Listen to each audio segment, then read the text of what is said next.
Foundation ವತಿಯಿಂದ ಇವತ್ತು ಆಯೋಜನೆ ಮಾಡಿರುವಂತಹ ಯೋಗಿ ಶ್ರೀ ಶ್ರೀನಿವಾಸ ಅರ್ಕ ಅವರ ಜನ್ಮದಿನದ ಸಂಭ್ರಮಾಚರಣೆ ಇರುವಂಥದ್ದು. ಭಾರತೀಯ ಸಂಸ್ಕೃತಿಯ ಆಧ್ಯಾತ್ಮಿಕ ಜೀವನ ಮೌಲ್ಯಗಳ ಬಗ್ಗೆ ಹಿರಿಯ ವಿದ್ವಾಂಸರಿಂದ ಉಪನ್ಯಾಸ, ಯೋಗಿ ಶ್ರೀ ಶ್ರೀನಿವಾಸ ಅರ್ಕ ಗುರುಜಿಯವರು ಬರೆದಿರುವಂಥ ಪ್ರಜ್ಞಾ ಪದರಗಳು ಗ್ರಂಥದ ಲೋಕಾರ್ಪಣೆ ಸಮಾರಂಭಕ್ಕೆ ಆಗಮಿಸಿರುವಂಥ ತಮ್ಮೆಲ್ಲರಿಗೂ ಸ್ವಾಗತವನ್ನು ಬಯಸ್ತೇನೆ. ಹಾಗೆ ವೇದಿಕೆಗೆ ತಮ್ಮೆಲ್ಲರಿಗೂ ಅತಿಥಿ ಅಭ್ಯಾಗತರು ಬಂದಿರುವಂತಹ ಆಸೀನರಾಗಬೇಕು ಅಂತ ಹೇಳಿ ವಿನಂತಿಯನ್ನು ಮಾಡಿಕೊಳ್ತೇನೆ. ಮೊದಲನೇದಾಗಿ ವೇದಘೋಷ ವೇದ ಪಂಡಿತರಿಂದ. ಓಂ ಶ್ರೀ ಗುರುಭ್ಯೋ ನಮಃ. ಹರಿ ಓಂ.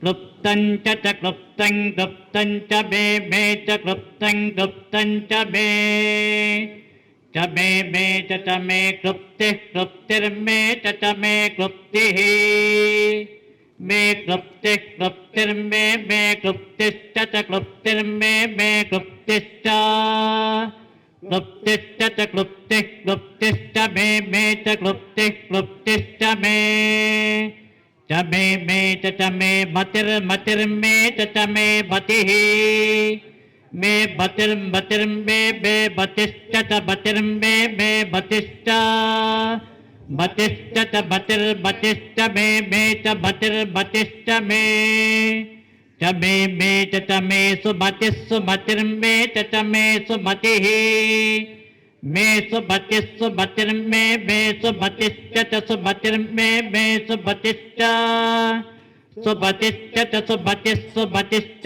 मे च सुमतिः सुमतिश्च मे सुमतिरिति सुमतिः च मे च मे म इति मे नमो भवाय भवाय नमो नमो भवाय च भवाय नमो नमो भवाय च भवाय च भवाय भवाय च रुद्राय रुद्राय च भवाय भवाय च रुद्राय च रुद्राय रुद्राय च रुद्राय च रुद्राय च रुद्राय च रुद्राय च रुद्राय रुद्राय च नमो नमश्च रुद्राय रुद्राय च नमः च नमो नमश्च च नमः शर्वाय शर्वाय नमश्च च नमः शर्वाय नमः शर्वाय शर्वाय नमो नमः शर्वाय च शर्वाय नमो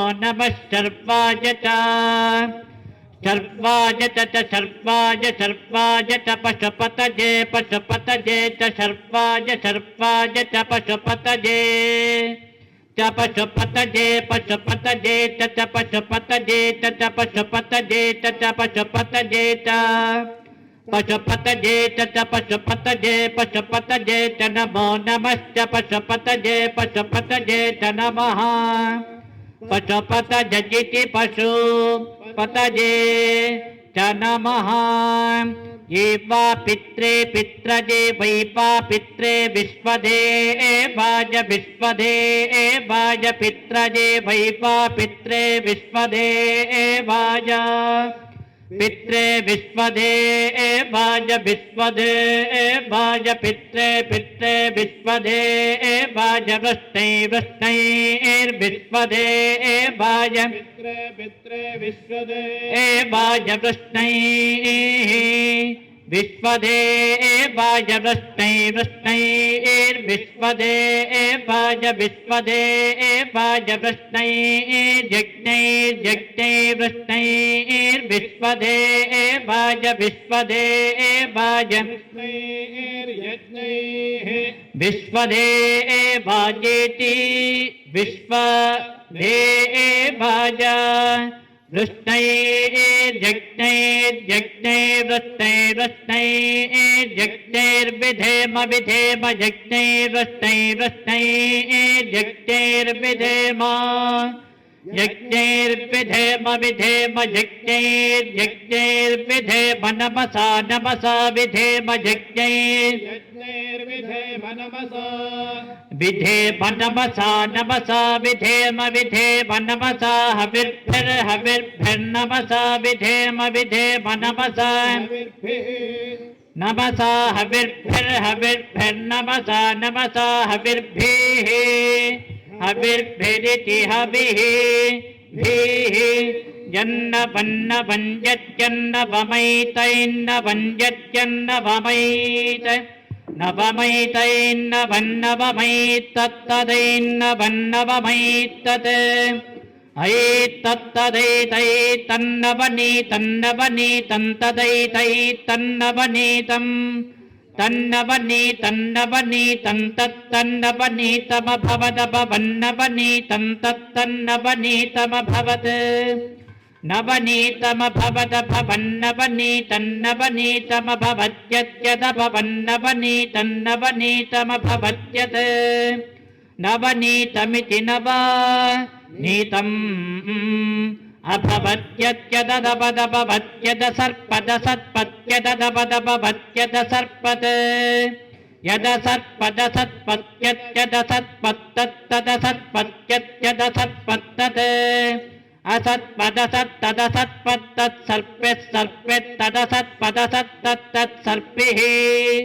तत्सर्पित् सर्पित् तत्तत् सर्पिरभवदभवत् सर्पित् तत्तत् सर्पिरभवत् सर्पिरभवदभवत् सर्पित् सर्पिरभवत्यद्यदभवत् सर्पित् सर्पिरभवत्यत् अभवत्यद्यदवदभवदभवत्यदत्रिजतात्रिजतयदवदभवदभवत्यदत्रिजतात् यदत्रिजतात्रिजतयत्यदत्रिजततत्तदत्रिजतयत्यदत्रिजततत् अत्रिजतात्रिजततद्घतं घतं तदत्रिजतात्रिजततद्घतम् तद्घतं घतं तत्तद्घतमभवदभवद्घतं तत्तद्घतमभवत्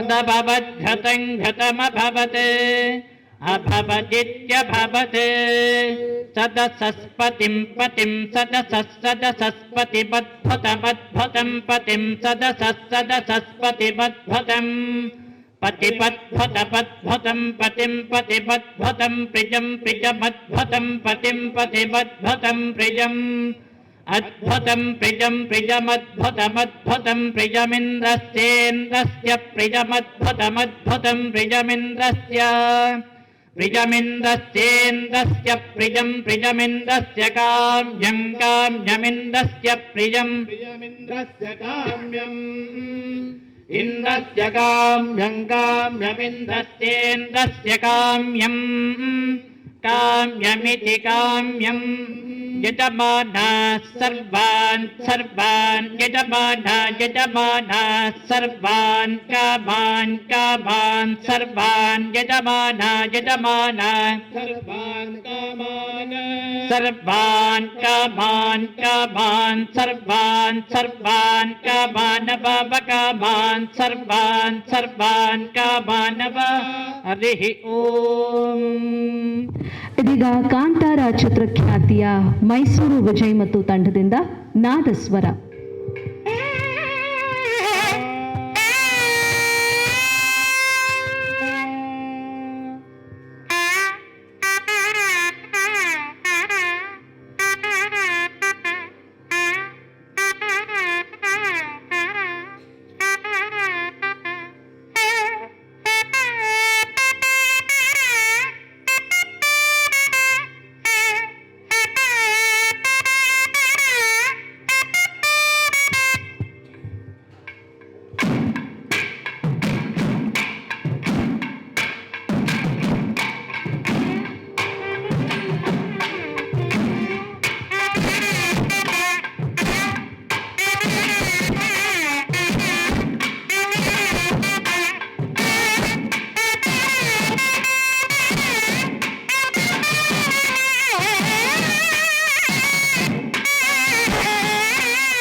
ಅದ್ಭುತವಾಗಿ ನಾದಸ್ವರ ನುಡಿಸಿದಂತಹ ತಂಡಕ್ಕೆ ಹೃದಯಪೂರ್ವಕ ಧನ್ಯವಾದಗಳು. ಈಗ ಎಲ್ರಿಗೂ ತಿಳಿದಿರುವಂತೆ ಹಿರಿಯ ಸಾಹಿತಿ SL ಭೈರಪ್ಪನವರು ನಮ್ಮನ್ನೆಲ್ಲರನ್ನ ಅಗಲಿದ್ದಾರೆ. ಅವರಿಗಾಗಿ ಈಗ 1 ನಿಮಿಷಗಳ ಕಾಲ ಮೌನಾಚರಣೆಯನ್ನು ಮಾಡಬೇಕು ಅಂತ ತಮ್ಮೆಲ್ಲರಲ್ಲಿ ಕೇಳ್ಕೊಳ್ತೇನೆ.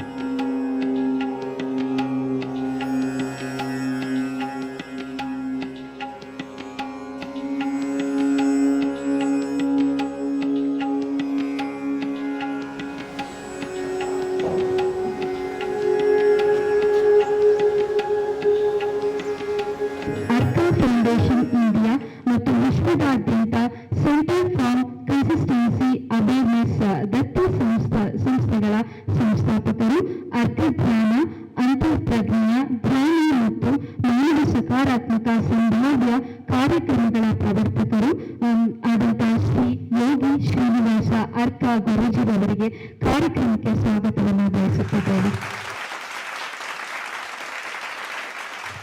ಇದೀಗ ಕಾರ್ಯಕ್ರಮದ ಉದ್ಘಾಟನೆಯೊಂದಿಗೆ ಪ್ರಾರ್ಥನಾ ಗೀತೆ. ಕನ್ನಡದ ದೀಪ ಹಚ್ಚೀವು ಕನ್ನಡದ ದೀಪ, ಕರುನಾಡ ದೀಪ, ಸಿರಿನುಡಿಯ ದೀಪ, ಒಲವೆತ್ತಿ ತೋರುವ ದೀಪ, ಹಚ್ಚೀವು ಕನ್ನಡದ ದೀಪ, ಹಚ್ಚೀವು ಕನ್ನಡದ ದೀಪ. ಬಹುದಿನಗಳಿಂದ ಮೈಮರೆವೆಯಿಂದ ಕೂಡಿರುವ ಕೊಳೆಯ ಕೊಚ್ಚೇವು, ಎಲ್ಲೆಲ್ಲಿ ಕನ್ನಡದ ಕಂಪು ಸೂಸಲು ಅಲ್ಲಲ್ಲಿ ಕರ್ಣ ಚಾಚೇವು. ಬಹುದಿನಗಳಿಂದ ಮೈಮರೆವೆಯಿಂದ ಕೂಡಿರುವ ಕೊಳೆಯ ಕೊಚ್ಚೇವು, ಎಲ್ಲೆಲ್ಲಿ ಕನ್ನಡದ ಕಂಪು ಸೂಸಲು ಅಲ್ಲಲ್ಲಿ ಕರ್ಣ ಚಾಚೇವು. ನಡುನಾಡೇ ಇರಲಿ ಗಡಿನಾಡೇ ಇರಲಿ ಕನ್ನಡದ ಕಳೆಯ ಕೆಚ್ಚೇವು. ಮರೆತುನಾಡೇ ಇರಲಿ ಗಡಿನಾಡೇ ಇರಲಿ ಕನ್ನಡದ ಕಳೆಯ ಕೆಚ್ಚೇವು. ಮರೆತೇವು ಮರವ ತೆರೆದೇವು ಮನವ, ಎರೆದೇವು ಒಲವ ಹಿರಿನೆನಪ, ನರ ನರವನೆಲ್ಲ ಹುರಿಗೊಳಿಸಿ ಹೊಸೆದು ಹಚ್ಚೇವು ಕನ್ನಡದ ದೀಪ, ಹಚ್ಚೇವು ಕನ್ನಡದ ದೀಪ, ಹಚ್ಚೇವು ಕನ್ನಡದ ದೀಪ, ಹಚ್ಚೇವು ಕನ್ನಡದ. ಈಗ ಕಾರ್ಯಕ್ರಮವನ್ನು ಉದ್ದೇಶಿಸಿ ಉದ್ಘಾಟನಾ ಭಾಷಣವನ್ನು ಮಾಡಬೇಕು ಅಂತ ನಮ್ಮ ಡಾಕ್ಟರ್ ಶ್ರೀ ಸೋಮಶೇಖರ್ ಸ್ವಾಮೀಜಿಯವರಲ್ಲಿ ವಿನಂತಿಸಿಕೊಳ್ತಾ ಇದ್ದೇನೆ. ಈಶ್ವರ ಗುರುರಾತ್ಮೇತಿ ಮೂರ್ತಿಭೇದ ದ್ವಿಭಾಗಿನಿ ವ್ಯೋಮವದ್ವ್ಯಾಪ್ತದೇಹಾಯ ದಕ್ಷಿಣಾಮೂರ್ತಯೇ ನಮಃ.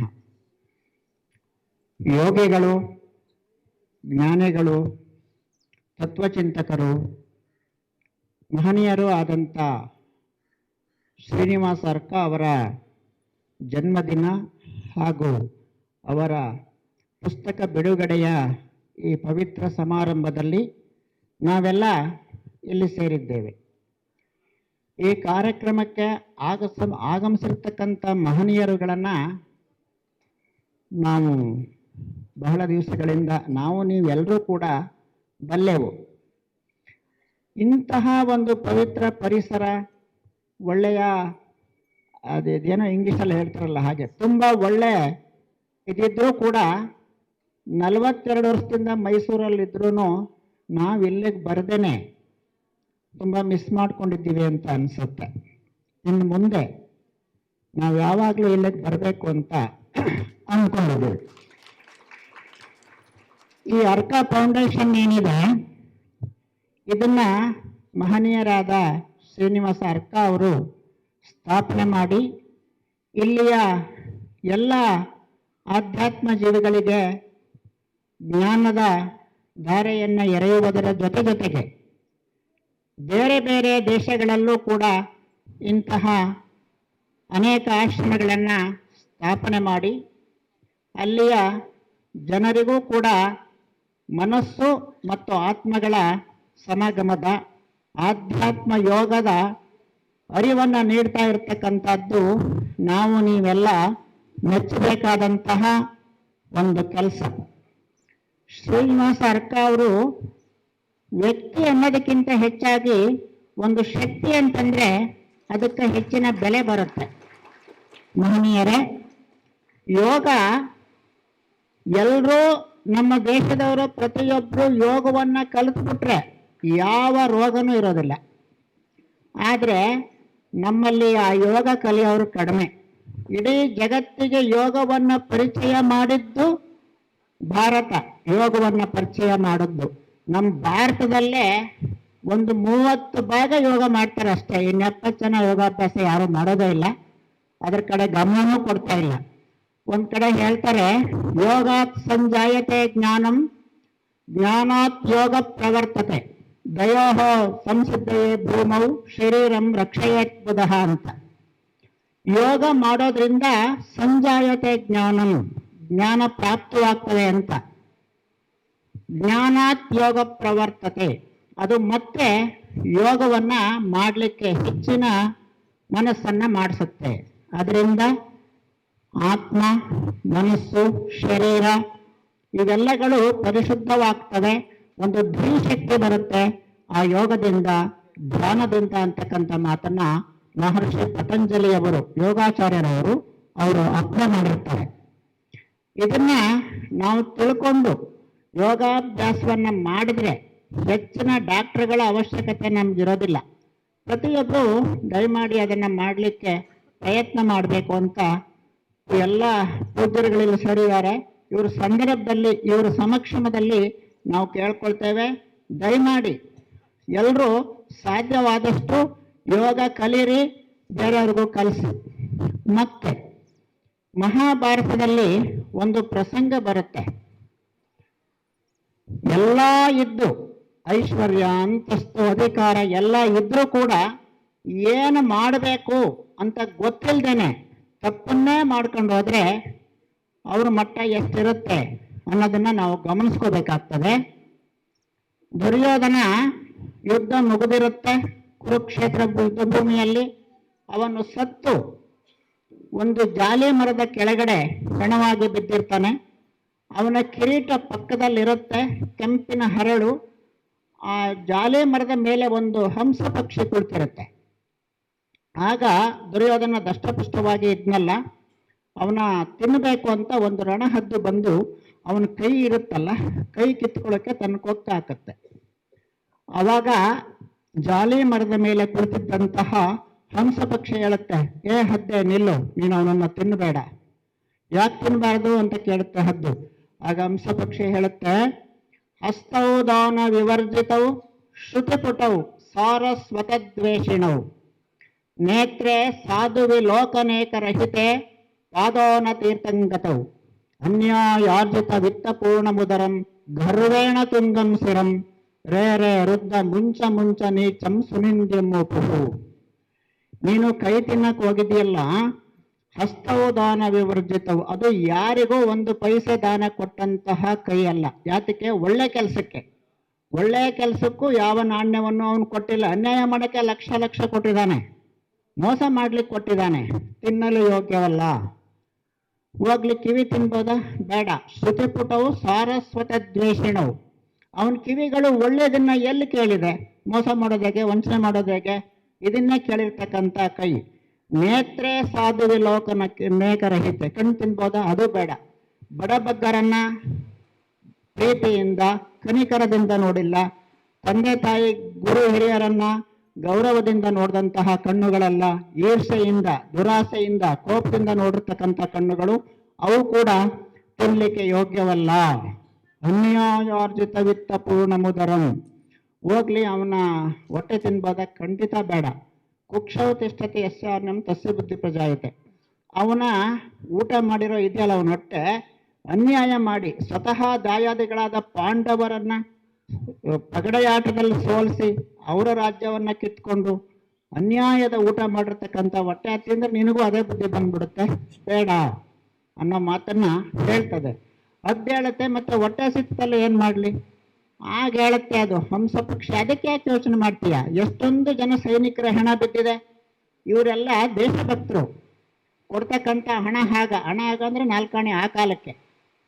ಅದನ್ನ ಪಡ್ಕೊಂಡು ನಮ್ಮ ರಾಜ್ಯ, ನಮ್ಮ ದೇಶ, ನಮ್ಮ ರಾಜ, ನಮ್ಮ ಜನಗಳು ಅಂತ ಯುದ್ಧ ಮಾಡಿ ಕೈ ಕಳ್ಕೊಂಡವ್ರು ಇದ್ದಾರೆ, ಕಾಲು ಕಳ್ಕೊಂಡವ್ರು ಇದ್ದಾರೆ, ಪ್ರಾಣ ಬಿಟ್ಟವ್ರು ಇದ್ದಾರೆ.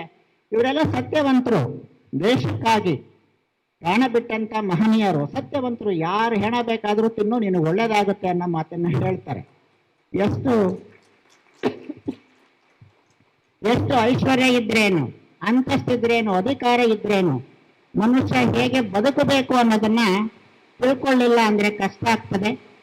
ಹೇಗೆ ಬದುಕಬೇಕು ಅನ್ನುವ ಒಂದು ಮಾರ್ಗವನ್ನ ಶ್ರೀನಿವಾಸ ಅರ್ಕ ಅವರು ತಮ್ಮ ಇಲ್ಲೇ ಅಷ್ಟೇ ಅಲ್ಲ, ಹೊರದೇಶಗಳಲ್ಲೂ ಕೂಡ ಶಕ್ತಿ ಮೀರಿ ಈ ಕೆಲಸವನ್ನ ಅವರು ಮಾಡಿದ್ದಾರೆ.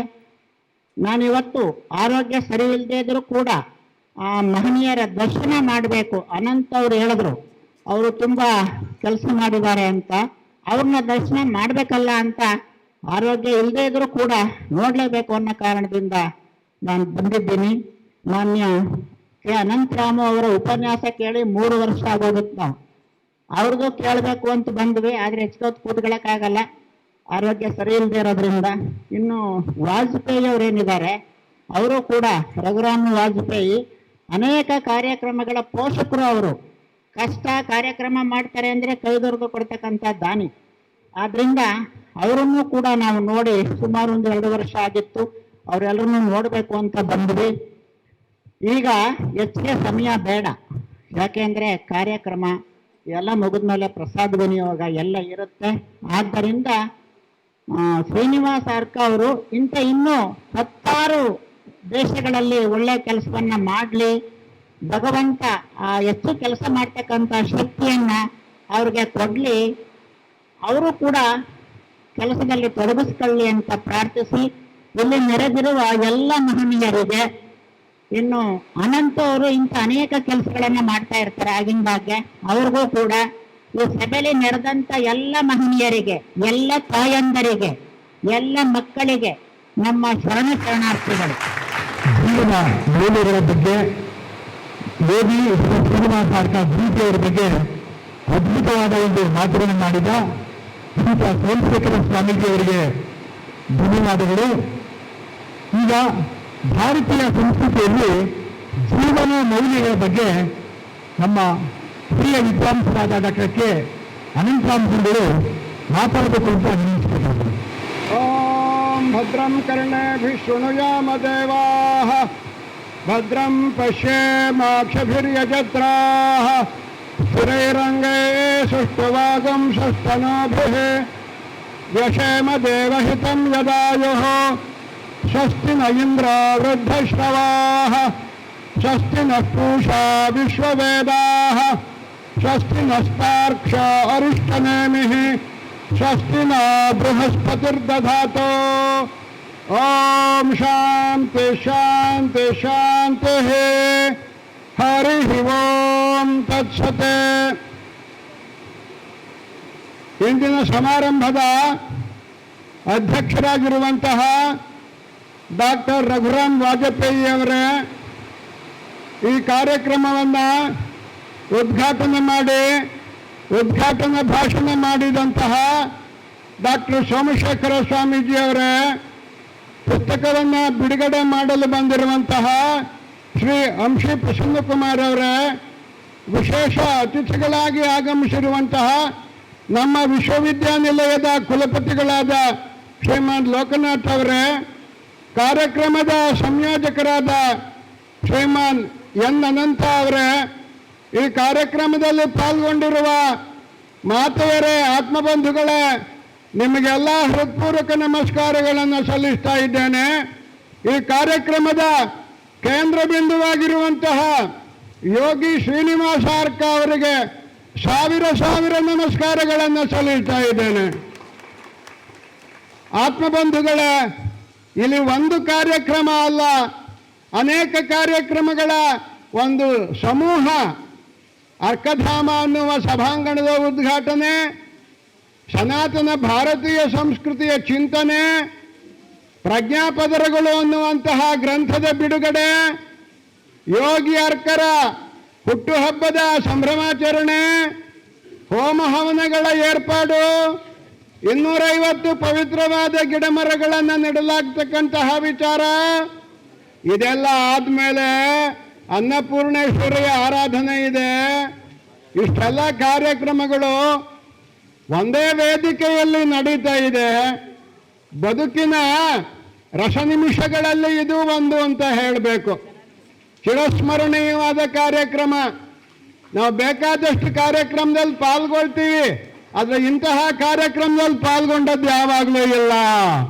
ಅಂತಹ ಅದ್ಭುತವಾದ ಚಿರಸ್ಮರಣೀಯವಾದ ರಸನಿಮಿಷಗಳಿಂದ ಕೂಡಿದ ಮಹಾತ್ಮರೊಬ್ಬರ ದರ್ಶನವನ್ನು ಪಡೆಯುವಂತಹ ಕಾರ್ಯಕ್ರಮ.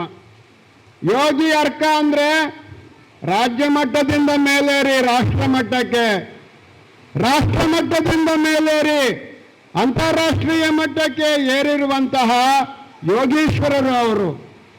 ಅತ್ಯಂತ ಪ್ರತಿಭಾಪೂರ್ಣವಾದ ವ್ಯಕ್ತಿತ್ವ, ಅತ್ಯಂತ ವರ್ಣಮಯವಾದ ವ್ಯಕ್ತಿತ್ವ. ಅವರೊಬ್ಬ ತತ್ವಜ್ಞಾನಿ, ಅವರೊಬ್ಬ ಶ್ರೇಷ್ಠ ಲೇಖಕರು, ಅವರೊಬ್ಬ ಶ್ರೇಷ್ಠ ಶಿಕ್ಷಣ ತಜ್ಞರು, ಅರ್ಕಾ ಫೌಂಡೇಶನ್ನಿನ ಸಂಸ್ಥಾಪಕರು. ಇಂತಹ ಅದ್ಭುತವಾದಂತಹ ವಾತಾವರಣವನ್ನು ನಿರ್ಮಾಣ ಮಾಡಿರುವಂತಹ ಪ್ರಕೃತಿ ಪ್ರೇಮಿಗಳು, ಮಹಾತ್ಮರು. CCA ಸೆಂಟರ್ ಫಾರ್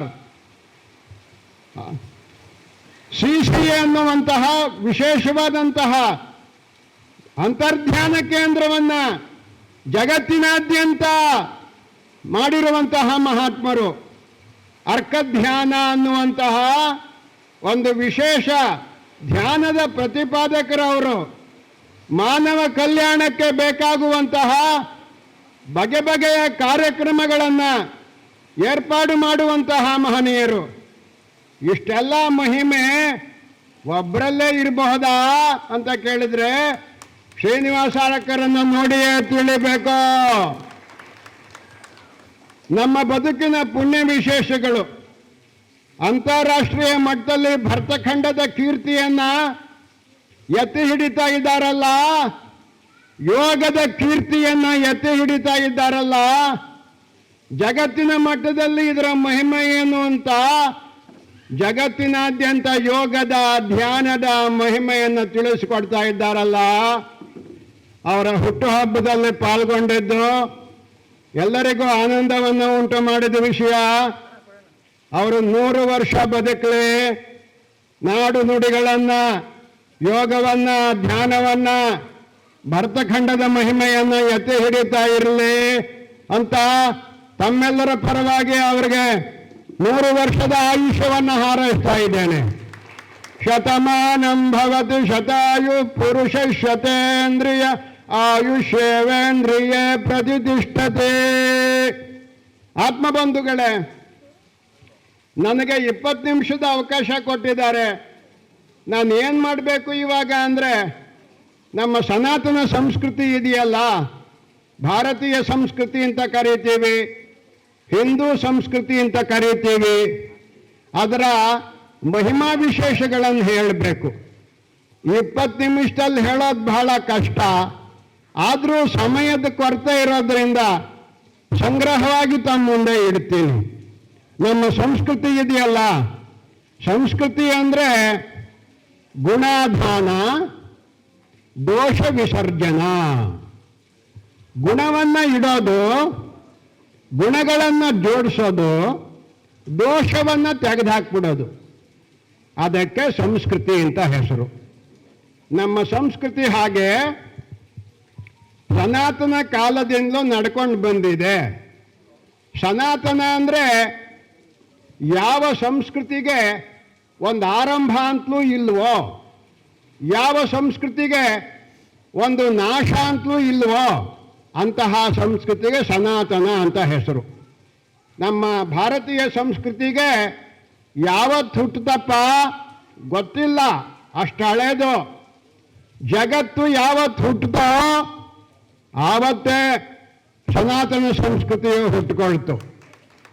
ಯಾವತ್ತು ಇದಕ್ಕೆ ನಾಶ ಅನ್ನೋದಿಲ್ಲ. ಯಾವತ್ತು ಪ್ರಳಯ ಆಗುತ್ತೋ ಅಲ್ಲಿವರೆಗೂ ಈ ಸಂಸ್ಕೃತಿ ಇರುತ್ತೆ.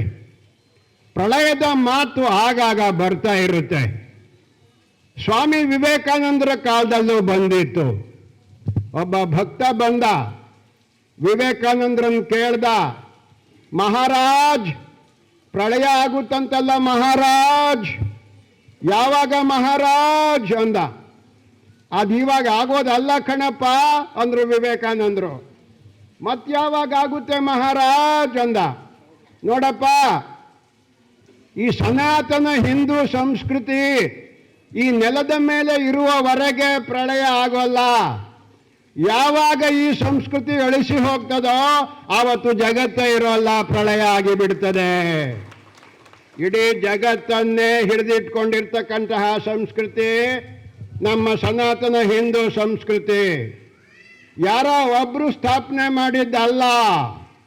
ಅನೇಕ ಋಷಿಮುನಿಗಳ, ವ್ಯಾಸ ವಾಲ್ಮೀಕಿ ಮೊದಲಾದ ನೂರಾರು ಋಷಿಮುನಿಗಳ ತಪಸ್ಸಿನ ಫಲವಾಗಿ ರೂಪುಗೊಂಡಿರುವ ಸಂಸ್ಕೃತಿ ಇದು. ನಮ್ಮ ಆದರ್ಶ ಏನಪ್ಪ ಅಂದ್ರೆ ಸತ್ಯಮೇವ ಜಯತೆ, ಧರ್ಮಮೇವ ಜಯತೆ.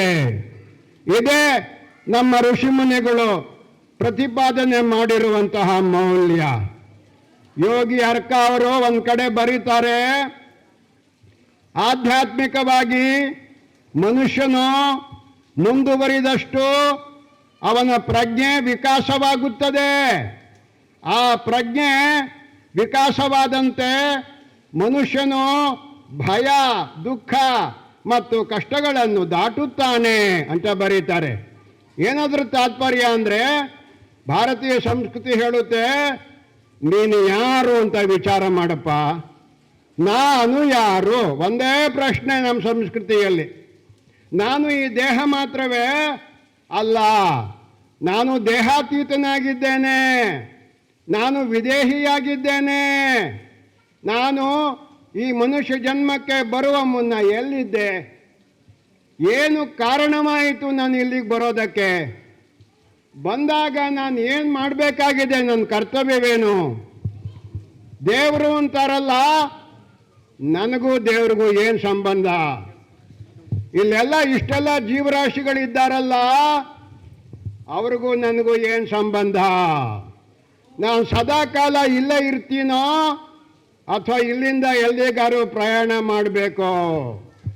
ಎಲ್ಲಿಗೋ ಹೋಗ್ತೀನಲ್ಲ, ಎಲ್ಲಿಗೆ ಹೋಗ್ತೀನಿ? ಹೋದ್ಮೇಲೆ ಪುನಃ ಇಲ್ಲಿಗೆ ಬರ್ತೀನೋ ಬರೋದಿಲ್ವೋ? ಇವೆಲ್ಲ ಚಿಂತನೆ ಮಾಡಬೇಕಾಗಿರ್ತಕ್ಕಂಥದ್ದು. ಇದನ್ನೇ ಆತ್ಮಾನುಸಂಧಾನ ಅಂತ ಕರೆದಿರ್ತಕ್ಕಂಥದ್ದು. ಇದನ್ನೆಲ್ಲ ಯೋಗಿ ಅರ್ಕ ಅವರು ಆತ್ಮಾನ್ವೇಷಣೆಯ ಸಾಧನೆಗಳು ಅನ್ನೋ ಗ್ರಂಥದಲ್ಲಿ ಅದ್ಭುತವಾಗಿ ಬರೆದು ಹಾಕ್ಬಿಟ್ಟಿದ್ದಾರೆ. ಅನಂತ ಅವರು ನೆನ್ನೆ ಕೊಟ್ಟರು, ಪೂರ್ತಿ ಓದೋಕ್ಕಾಗಿಲ್ಲ. ಅದ್ಭುತವಾದ ಗ್ರಂಥ. ಲೋಕದಲ್ಲಿ ಎರಡು ಬಗೆಯ ಗ್ರಂಥಗಳು. ಒಂದು ಬಗೆಯ ಗ್ರಂಥನ ಮುಟ್ಟಿದ ಮೇಲೆ ಕೈ ತೊಳ್ಕೋಬೇಕು, ಇನ್ನೊಂದು ಬಗೆಯ ಗ್ರಂಥನ ಕೈ ತೊಳೆದು ಮುಟ್ಟಬೇಕು. ಅಂತಹ ಕೈ ತೊಳೆದು ಮುಟ್ಟಬೇಕಾದಂತಹ ಗ್ರಂಥನ ಲೋಕಕ್ಕೆ ಕೊಟ್ಟಿದ್ದಾರೆ. ತಾವು ತಪ್ಪದೆ ಓದಬೇಕು. ಆತ್ಮಾನ್ವೇಷಣೆಯ ಸಾಧನೆಗಳು ಅಂತ. ಆತ್ಮಬಂಧುಗಳೇ, ನಾವು ಸಮಯ ಆಗೋಗ್ತಾ ಇದೆ. ಬೇಗ ಬೇಗ ನಾನು ಹೇಳಬೇಕಾದದ್ದನ್ನು ಹೇಳಿ ಮುಗಿಸ್ಬಿಡ್ಬೇಕು. ಮನುಷ್ಯ ಇದ್ದಾನಲ್ಲ, ಮನುಷ್ಯನಲ್ಲೇ ದೇವರನ್ನು ಕಾಣುವ ಸಂಸ್ಕೃತಿ ನಮ್ಮದು. ತತ್ವಮಸಿ ತತ್ತೇ ತ್ವಂ ಅಸಿ. ಆ ಪರಬ್ರಹ್ಮ ವಸ್ತು ನೀನೇ ಆಗಿದ್ದೀಯಪ್ಪ. ಹೆಣ್ಣು ಗಂಡು ಅನ್ನೋ ಭೇದ ಇಲ್ಲ, ಎಲ್ಲರೂ ಪರಬ್ರಹ್ಮ ಸ್ವರೂಪರು. ಆತ್ಮಬಂಧುಗಳೇ, ಶಿಷ್ಯ ಹೇಳ್ತಾನೆ, ಹೌದು ಗುರುವೇ, ನೀನು ಹೇಳಿ ಸರಿ ಆಯ್ತು. ಅಹಂ ಬ್ರಹ್ಮಾಸ್ಮಿ, ನಾನು ಬ್ರಹ್ಮ ಸ್ವರೂಪನೇ ಹೌದು. ಗುರು ಹೇಳ್ತಾನೆ, ಸತ್ಯಂ ವದ, ಧರ್ಮಂ ಚರ, ಸ್ವಾಧ್ಯಾಯಾನ್ಮ ಪ್ರಬಂಧಿತವ್ಯಂ, ಮಾತೃದೇವೋ ಭವ. ಇದೆಲ್ಲ ನಮ್ಮ ಮೌಲ್ಯಗಳು. ಪಿತೃದೇವೋ ಭವ, ಆಚಾರ್ಯ ದೇವೋ ಭವ, ಯಾನಿ ಅನವದ್ಯಾನಿ ಕರ್ಮಾಣಿ ತಾನಿ ಸೇವಿತವ್ಯಾನಿ ನೋ ಇತರಾಣಿ. ಇದು ನಮ್ಮ ಮೌಲ್ಯಗಳು. ತಾಯಿಯೇ ದೇವರು, ತಂದೆಯೇ ದೇವರು. ಗುರುಗಳು ಕ್ಲಾಸ್ ರೂಮಲ್ಲಿ ಹೇಳಿದ್ರು, ತಾಯಿಯೇ ದೇವರು, ತಂದೆಯೇ ದೇವರು ಅಂತ. ಒಬ್ಬ ಹುಡುಗ ಎದ್ದು ನಿಂತ್ಕೊಂಡ, ಹೇಳ್ದ, ಸಾರ್ ನಾನು ದೇವರು ಅಂದ. ಹಾ, ನೀನು ದೇವ್ರ? ಹೇಗಪ್ಪ? ನೀವೇ ಹೇಳಿದ್ರಿ ತಂದೆ ದೇವರು ತಾಯಿ ದೇವರು ಅಂತ. ಅಂತಹ ದೇವರಂತಹ ತಂದೆ ದೇವರಂತಹ ತಾಯಿಗೆ ಹುಟ್ಟಿದ ಮಗ ನಾನು ದೇವರಲ್ವಾ? ಹೌದು ಹೌದು. ಅದನ್ನೇ ನಮ್ಮ ಸಂಸ್ಕೃತಿ ಹೇಳೋದು. ನೀನು ಪರಬ್ರಹ್ಮ ಸ್ವರೂಪನಾಗಿದ್ದೀಯಪ್ಪ. ಮಾತೆಯರಿಗೆ ಮೊದಲ ಮಣೆ. ಇಲ್ಲಿ ಇಷ್ಟು ಜನ ಮಾತೆಯರು ಇಲ್ಲದೆ ಇದ್ರೆ ಈ ಕಾರ್ಯಕ್ರಮವೇ ಇಲ್ಲ. ಮಾತೆಯರಿಗೆ ಮೊದಲ ಮಣೆ. ಪರಮಹಂಸರು ಹೇಳ್ತಾರೆ, ಮಾತೆಯರು ಅಂದ್ರೆ ಸುಮ್ಮನೆ ಅಲ್ಲ ಕಣಪ್ಪ, ಅವರೆಲ್ಲ ಜಗನ್ಮಾತೆಯರು. ನವರಾತ್ರಿ ಹೊತ್ತಲ್ಲಿ ಸುವಾಸಿನಿ ಪೂಜೆ ಮಾಡ್ತಾರೆ. ಪುಟ್ ಹೆಣ್ಮಕ್ಳಿಗೆ, ಮೈನರಿದ ಹೆಣ್ಮಕ್ಳಿಗೆ ಪೂಜೆ ಮಾಡ್ತಾರೆ. ಗಂಡಸ್ರಿಗಂಥ ಪೂಜೆ ಏನೂ ಇಲ್ಲ. ಆತ್ಮಬಂಧುಗಳೇ, ಇದೆಲ್ಲ ನಮ್ಮ ಸಂಸ್ಕೃತಿಯ ಹಿರಿಮೆ. ಗುರುಗಳಿಗೆ ವಿಶೇಷ ಸ್ಥಾನ. ವರ್ಣ ಮಾತ್ರಂ ಕಲಿಸಿದಾತಂ ಗುರು. ಒಂದು ಅಕ್ಷರ ಕಲಿಸಿದ್ರೆ ಸಾಕು ಕಣಪ್ಪ, ಅವನು ಗುರು ಆಗ್ತಾನೆ. ನಮ್ಮ ಅರ್ಕರು ಜಗತ್ತಿಗೆ ಬೇಕಾದಷ್ಟು ವಿದ್ಯೆಯನ್ನು ಕಲಿಸಿಕೊಟ್ಟಂತಹ ಸದ್ಗುರು ಆಗಿದ್ದಾರೆ, ವಿಶ್ವಗುರು ಆಗಿದ್ದಾರೆ ನಮ್ಮ ಅರ್ಕ ಅವರು. ಇದಕ್ಕಿಂತ ನಮಗೆ ಹೆಮ್ಮೆ ಏನು ಬೇಕು? ನಮ್ಮದು ಪ್ರಗತಿಶೀಲ ಸಂಸ್ಕೃತಿ. ಇದು ದೋಷ ಕಣಪ್ಪ, ಬಿಟ್ಬಿಡು ಅಂದರೆ ಆಗಲಿ ಸ್ವಾಮಿ. ನಮ್ಮ ಋಷಿ ಮುನಿಗಳೇ ಹೇಳಿದ್ದಾರೆ, ನಮ್ಮ ಸಂಸ್ಕೃತದಲ್ಲಿ, ಗ್ರಂಥಗಳಲ್ಲಿ, ಸಂಸ್ಕೃತಿಯಲ್ಲಿ ಏನಾದರೂ ಅಮಾನವೀಯವಾದದ್ದು ಇದ್ದರೆ ಬಿಟ್ಬಿಡಿಪ್ಪ, ನಮ್ಮನ್ನೇನು ಕೇಳಬೇಡಿ ಅಂತ ಹೇಳಿದ್ದಾರೆ. ಗಂಡ ಸತ್ತೋದ್ರೆ ಹೆಂಡತಿನೂ ಬೆಂಕಿಗೆ ಹಾಕ್ಬಿಡೋದಾ? ಬೇಡ ಸ್ವಾಮಿ ಇದೆಲ್ಲ. ಆಯ್ತಪ್ಪ, ಬೇಡ ಕಣಪ್ಪ. ಗಂಡ ಸತ್ತೋದ್ರೆ ಆ ಹೆಂಗಸನ್ನ ವಿರೂಪಗೊಳಿಸ್ಬಿಡ್ತೀರಲ್ಲಪ್ಪ. ಬೇಡ ಕಣಪ್ಪ ಇದೆಲ್ಲ. ಬೇಡ ಸ್ವಾಮಿ. ವರದಕ್ಷಿಣೆ ಅಂತ ಆ ವಧುವಿನ ತಂದೆನ ಬಡಪಾಯಿಯಾಗಿ ಮಾಡಿಬಿಡ್ತೀರಲ್ಲಪ್ಪ ವರದಕ್ಷಿಣೆ ಅಂತ. ಬೇಡ ಸ್ವಾಮಿ, ತಗೊಳ್ಳಲ್ಲ. ಅವ್ರನ್ನ ಮುಟ್ಟಿಸ್ಕೋಬೋದು, ಇವ್ರನ್ನ ಮುಟ್ಟಿಸ್ಕೋಬೋದು. ಏನಪ್ಪ ಇದು, ಪ್ರಾಣಿನೇ ಮುಟ್ಟಿಸ್ಕೋತೀರಿ, ಮನುಷ್ಯರನ್ನ ಮುಟ್ಟಿಸ್ಕೋಬಾರ್ದೇನಪ್ಪ? ಆಯಿತು ಸ್ವಾಮಿ, ಮುಟ್ಟಿಸ್ಕೋತೀವಿ. ಅಸ್ಪೃಶ್ಯತೆ ಆಚರಣೆ ಮಾಡೋಲ್ಲ. ಸಮುದ್ರ ದಾಟೋದ್ರೆ ಬಹಿಷ್ಕಾರ ಹಾಕ್ಬಿಡ್ತಾ ಇದ್ರು. ಅಯ್ಯೋ, ಆಂಜನೇಯ ಸ್ವಾಮಿನೇ ಹಾರು ಹೋಗಿದ್ದಾನೆ, ಸಮುದ್ರ ದಾಟಿದ್ದಾನೆ. ಹೋದರೆ ಹೋಗಲಿ ಬಿಡ್ರಪ್ಪ, ಹೋಗಲಿ ಸ್ವಾಮಿ, ಆಗಲಿ. ಇದೇ ನಮ್ಮ ಪ್ರಗತಿಶೀಲ. ಯಾವ್ದ್ಯಾವುದು ದೋಷ ಅಂತ ಅನಿಸಿದೆಯೋ ನಮ್ಮ ಸಂಸ್ಕೃತಿಯಲ್ಲಿ ಅದನ್ನು ದೂರ ತಳ್ಳಿಬಿಡ್ತೀವಿ, ನಿಶೇಷವಾಗಿ ಹೋಗೋ ಹಾಗೆ ಮಾಡಿಬಿಡ್ತೀವಿ. ಪುಟ್ಟ ಮಕ್ಕಳಿಗೆ ಮದುವೆ, ತೊಟ್ಲು ಮದುವೆ ಅಂತ ಮಾಡೋರು. ತೊಟ್ಲಲ್ಲಿರೋ ಹಾಗೆ ಮದುವೆ. ಏನಪ್ಪ ಇದು, ತಿಳುವಳಿಕೆ ಬರಲಿ ಮಕ್ಕಳಿಗೆ, ಸುಮ್ಮನೆ ಇರೋ. ಆಯ್ತು ಸ್ವಾಮಿ, ಬುದ್ಧಿ ಬಂದ ಮೇಲೆ ಮದುವೆ ಮಾಡ್ತೀವಿ. ಇದು ನಮ್ಮ ಸಂಸ್ಕೃತಿ. ದೋಷಗಳು ಬಂದರೆ ಅವುಗಳನ್ನು ಅಲ್ಲಲ್ಲೇ ಪರಿಹಾರ ಮಾಡ್ತೀವಿ. ದೋಷ ಬಂದರೆ ಮಹಾತ್ಮರು ಹುಟ್ಟುತ್ತಾರೆ, ಅರ್ಕಾಂಥವ್ರು ಹುಟ್ಟುತ್ತಾರೆ, ಸರಿ ಮಾಡ್ತಾರೆ. ಇನ್ನೂ ಕೆಟ್ಟೋಯ್ತು ಅಂದರೆ ಭಗವಂತನೇ ಅವತಾರ ತಾಳಿ ಹಿಡಿತಾನೆ. ಯದಾ ಯದಾ ಹಿ ಧರ್ಮಸ್ಯ ಗ್ಲಾನಿರ್ಭವತಿ ಭಾರತ ಅಭ್ಯುತ್ಥಾನಂ ಅಧರ್ಮಸ್ಯ ತದಾತ್ಮಾನಂ ಸೃಜಾಮ್ಯಹಂ. ಏನು ಮಾಡ್ತಿ ತಂದೆ ಆಗ ನೀನು? ಪರಿತ್ರಾಣಾಯ ಸಾಧೂನಾಂ ವಿನಾಶಾಯ ಚ ದುಷ್ಕೃತಾಂ ಧರ್ಮ ಸಂಸ್ಥಾಪನಾರ್ಥಾಯ ಸಂಭವಾಮಿ ಯುಗೆ ಯುಗೆ. ಯುಗೆ ಯುಗೆ ಅಂದರೆ ಒಂದೊಂದು ಯುಗಕ್ಕೊಂದು ಅವತಾರ ಅಂತ ಅಲ್ಲ, ಕಾಲ ಕಾಲಕ್ಕೆ ಅಂತ ಅರ್ಥ. ಅಲ್ಲಿ ವಿಭೂತಿ ಅಂತ ಬರುತ್ತೆ ಭಗವದ್ಗೀತೆಯಲ್ಲಿ. ನಮ್ಮ ಅರ್ಕ ಇದ್ದಾರಲ್ಲ ಅಂತಹ ವಿಭೂತಿ. ಅರ್ಜುನ ಕೇಳ್ತಾನೆ, ವಿಭೂತಿ ಅಂದರೆ ಏನು ಸ್ವಾಮಿ ಅಂತ ಕೇಳ್ತಾನೆ. ನೋಡಪ್ಪ, ಯಾವುದನ್ನು ಕಂಡ್ರೆ ನಿನಗೆ ಆಹಾ ಅನಿಸುತ್ತೋ ಅಲ್ಲಿ ನಾನಿದ್ದೀನಿ ಅಂತ ತಿಳ್ಕೊಳ್ಳಪ್ಪ. ಅರ್ಕ ಅವ್ರನ್ನ ಕಂಡ್ರೆ ನಮ್ಗನ್ಸಲ್ವಾ? ಆಹಾ ಏನಪ್ಪ ಇದೆಲ್ಲ ಅದ್ಭುತ ಮಾಡಿದ್ದಾರೆ ನಮ್ಮ ಅರ್ಕ ಅವರು ಅಂತ ಅನ್ಸೋಲ್ವಾ? ಆದ್ರಿಂದಲೇ ಅವರು ಪರಮಾತ್ಮನ ವಿಭೂತಿ ಅವರು. ಯದ್ಯದ್ ವಿಭೂತಿ ಮತ್ಸತ್ವಂ ಶ್ರೀಮದೂರ್ಜಿತಮೇವ ವಾ ತತ್ತದೇವಾವಗಚ್ಚತ್ವಂ ಮಮ ತೇಜೋಂಶ ಸಂಭವಂ. ನನ್ನ ತೇಜಸ್ಸಿನ ಒಂದು ಅಂಶ ಅಂತ ತಿಳಿಯಪ್ಪ. ಯೋಗಿ ಅರ್ಕ ಅವರು ಹಾಗೆ ಭಗವಂತನ ತೇಜಸ್ಸಿನ ಒಂದು ಅಂಶ. ಮಾತೆಯರೇ, ಆತ್ಮಬಂಧುಗಳೇ, ಮುಕ್ತಾಯಕ್ಕೆ ಬಂದ್ಬಿಡ್ತಾ ಇದ್ದೀನಿ. ವಸುಧೈವ ಕುಟುಂಬಕಂ ನಮ್ಮ ತತ್ವ ಅದು.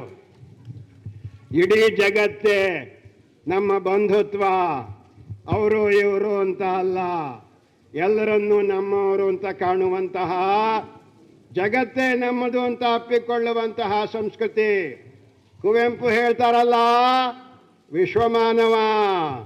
ವಿಶ್ವಮಾನವ ಸಂಸ್ಕೃತಿ ನಮ್ಮದು.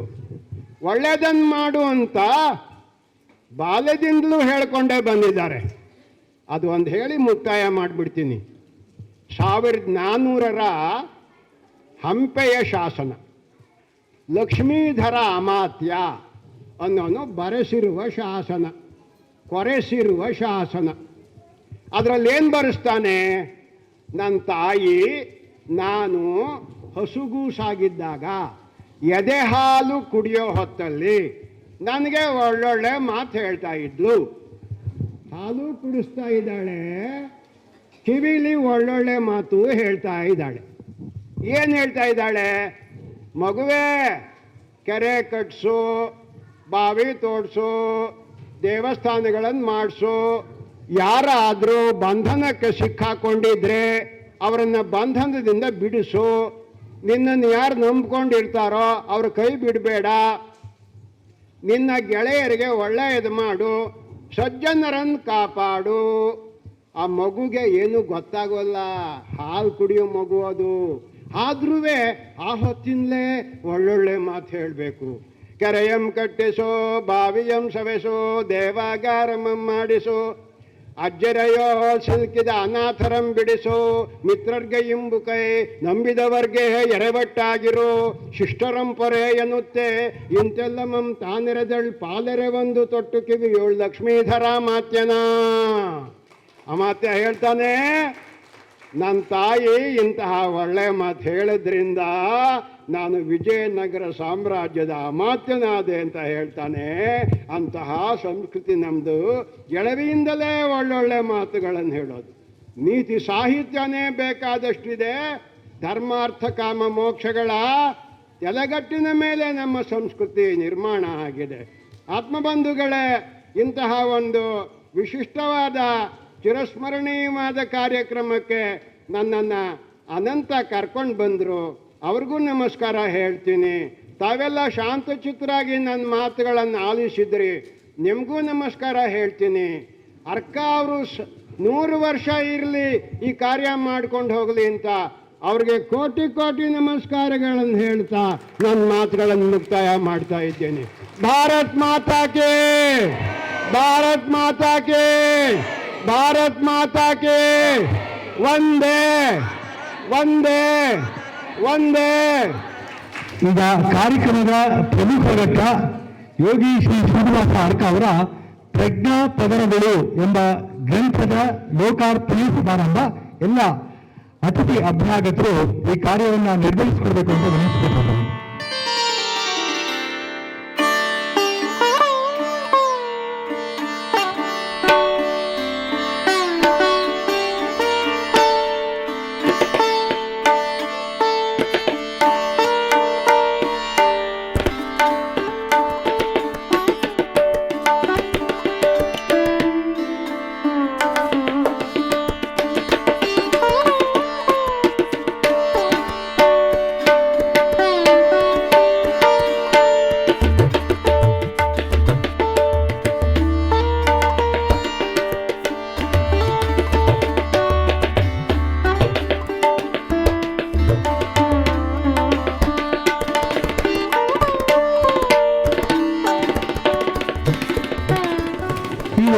ಪ್ರಜ್ಞಾ ಪದರಗಳು ಎನ್ನುವ ಈ ಒಂದು ಗ್ರಂಥದ ಒಂದು ಸೂಕ್ಷ್ಮ ಪರಿಚಯವನ್ನ ನಮ್ಮ ಇಲ್ಲಿಯ ಒಂದು ಭಕ್ತ ವಲಯದ ಶ್ರೀಯುತ ಪ್ರಶಾಂತ್ ಅವರು ಮಾಡಿಕೊಡ್ಬೇಕು ಅಂತ ವಿನಂತಿಸಿಕೊಂಡಿದ್ದಾರೆ.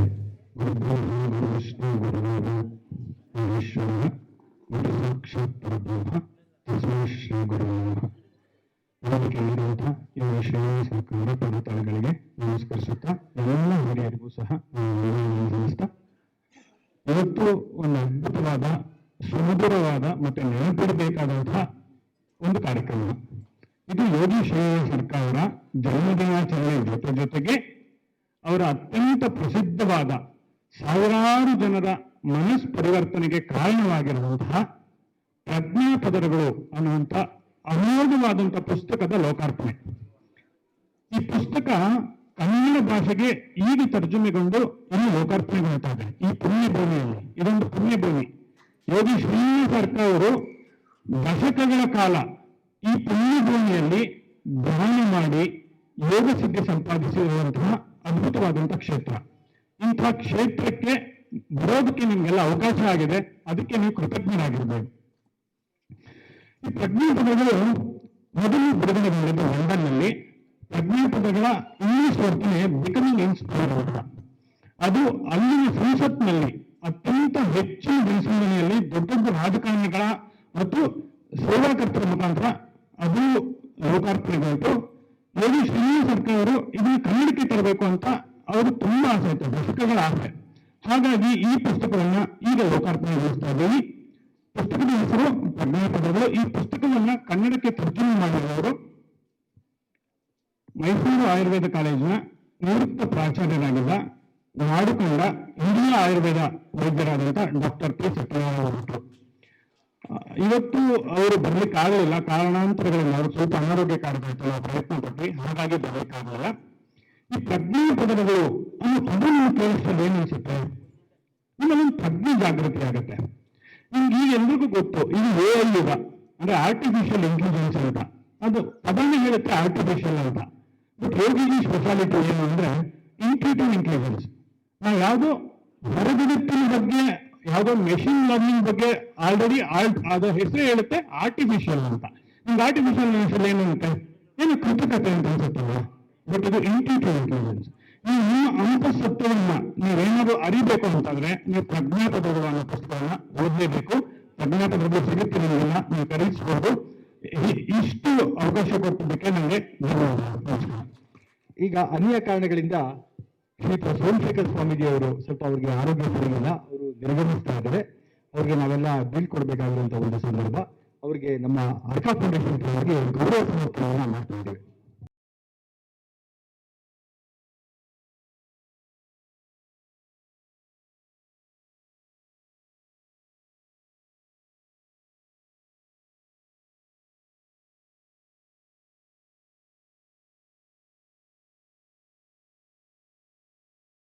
ಎನ್ ಕೆ ಲೋಕನಾಥ್ ಅವರು ಒಂದು 5 ನಿಮಿಷಗಳ ಕಾಲ ಮಾತಾಡಬೇಕು ಅಂತ ಅನಿಸ್ಕೊತೆ.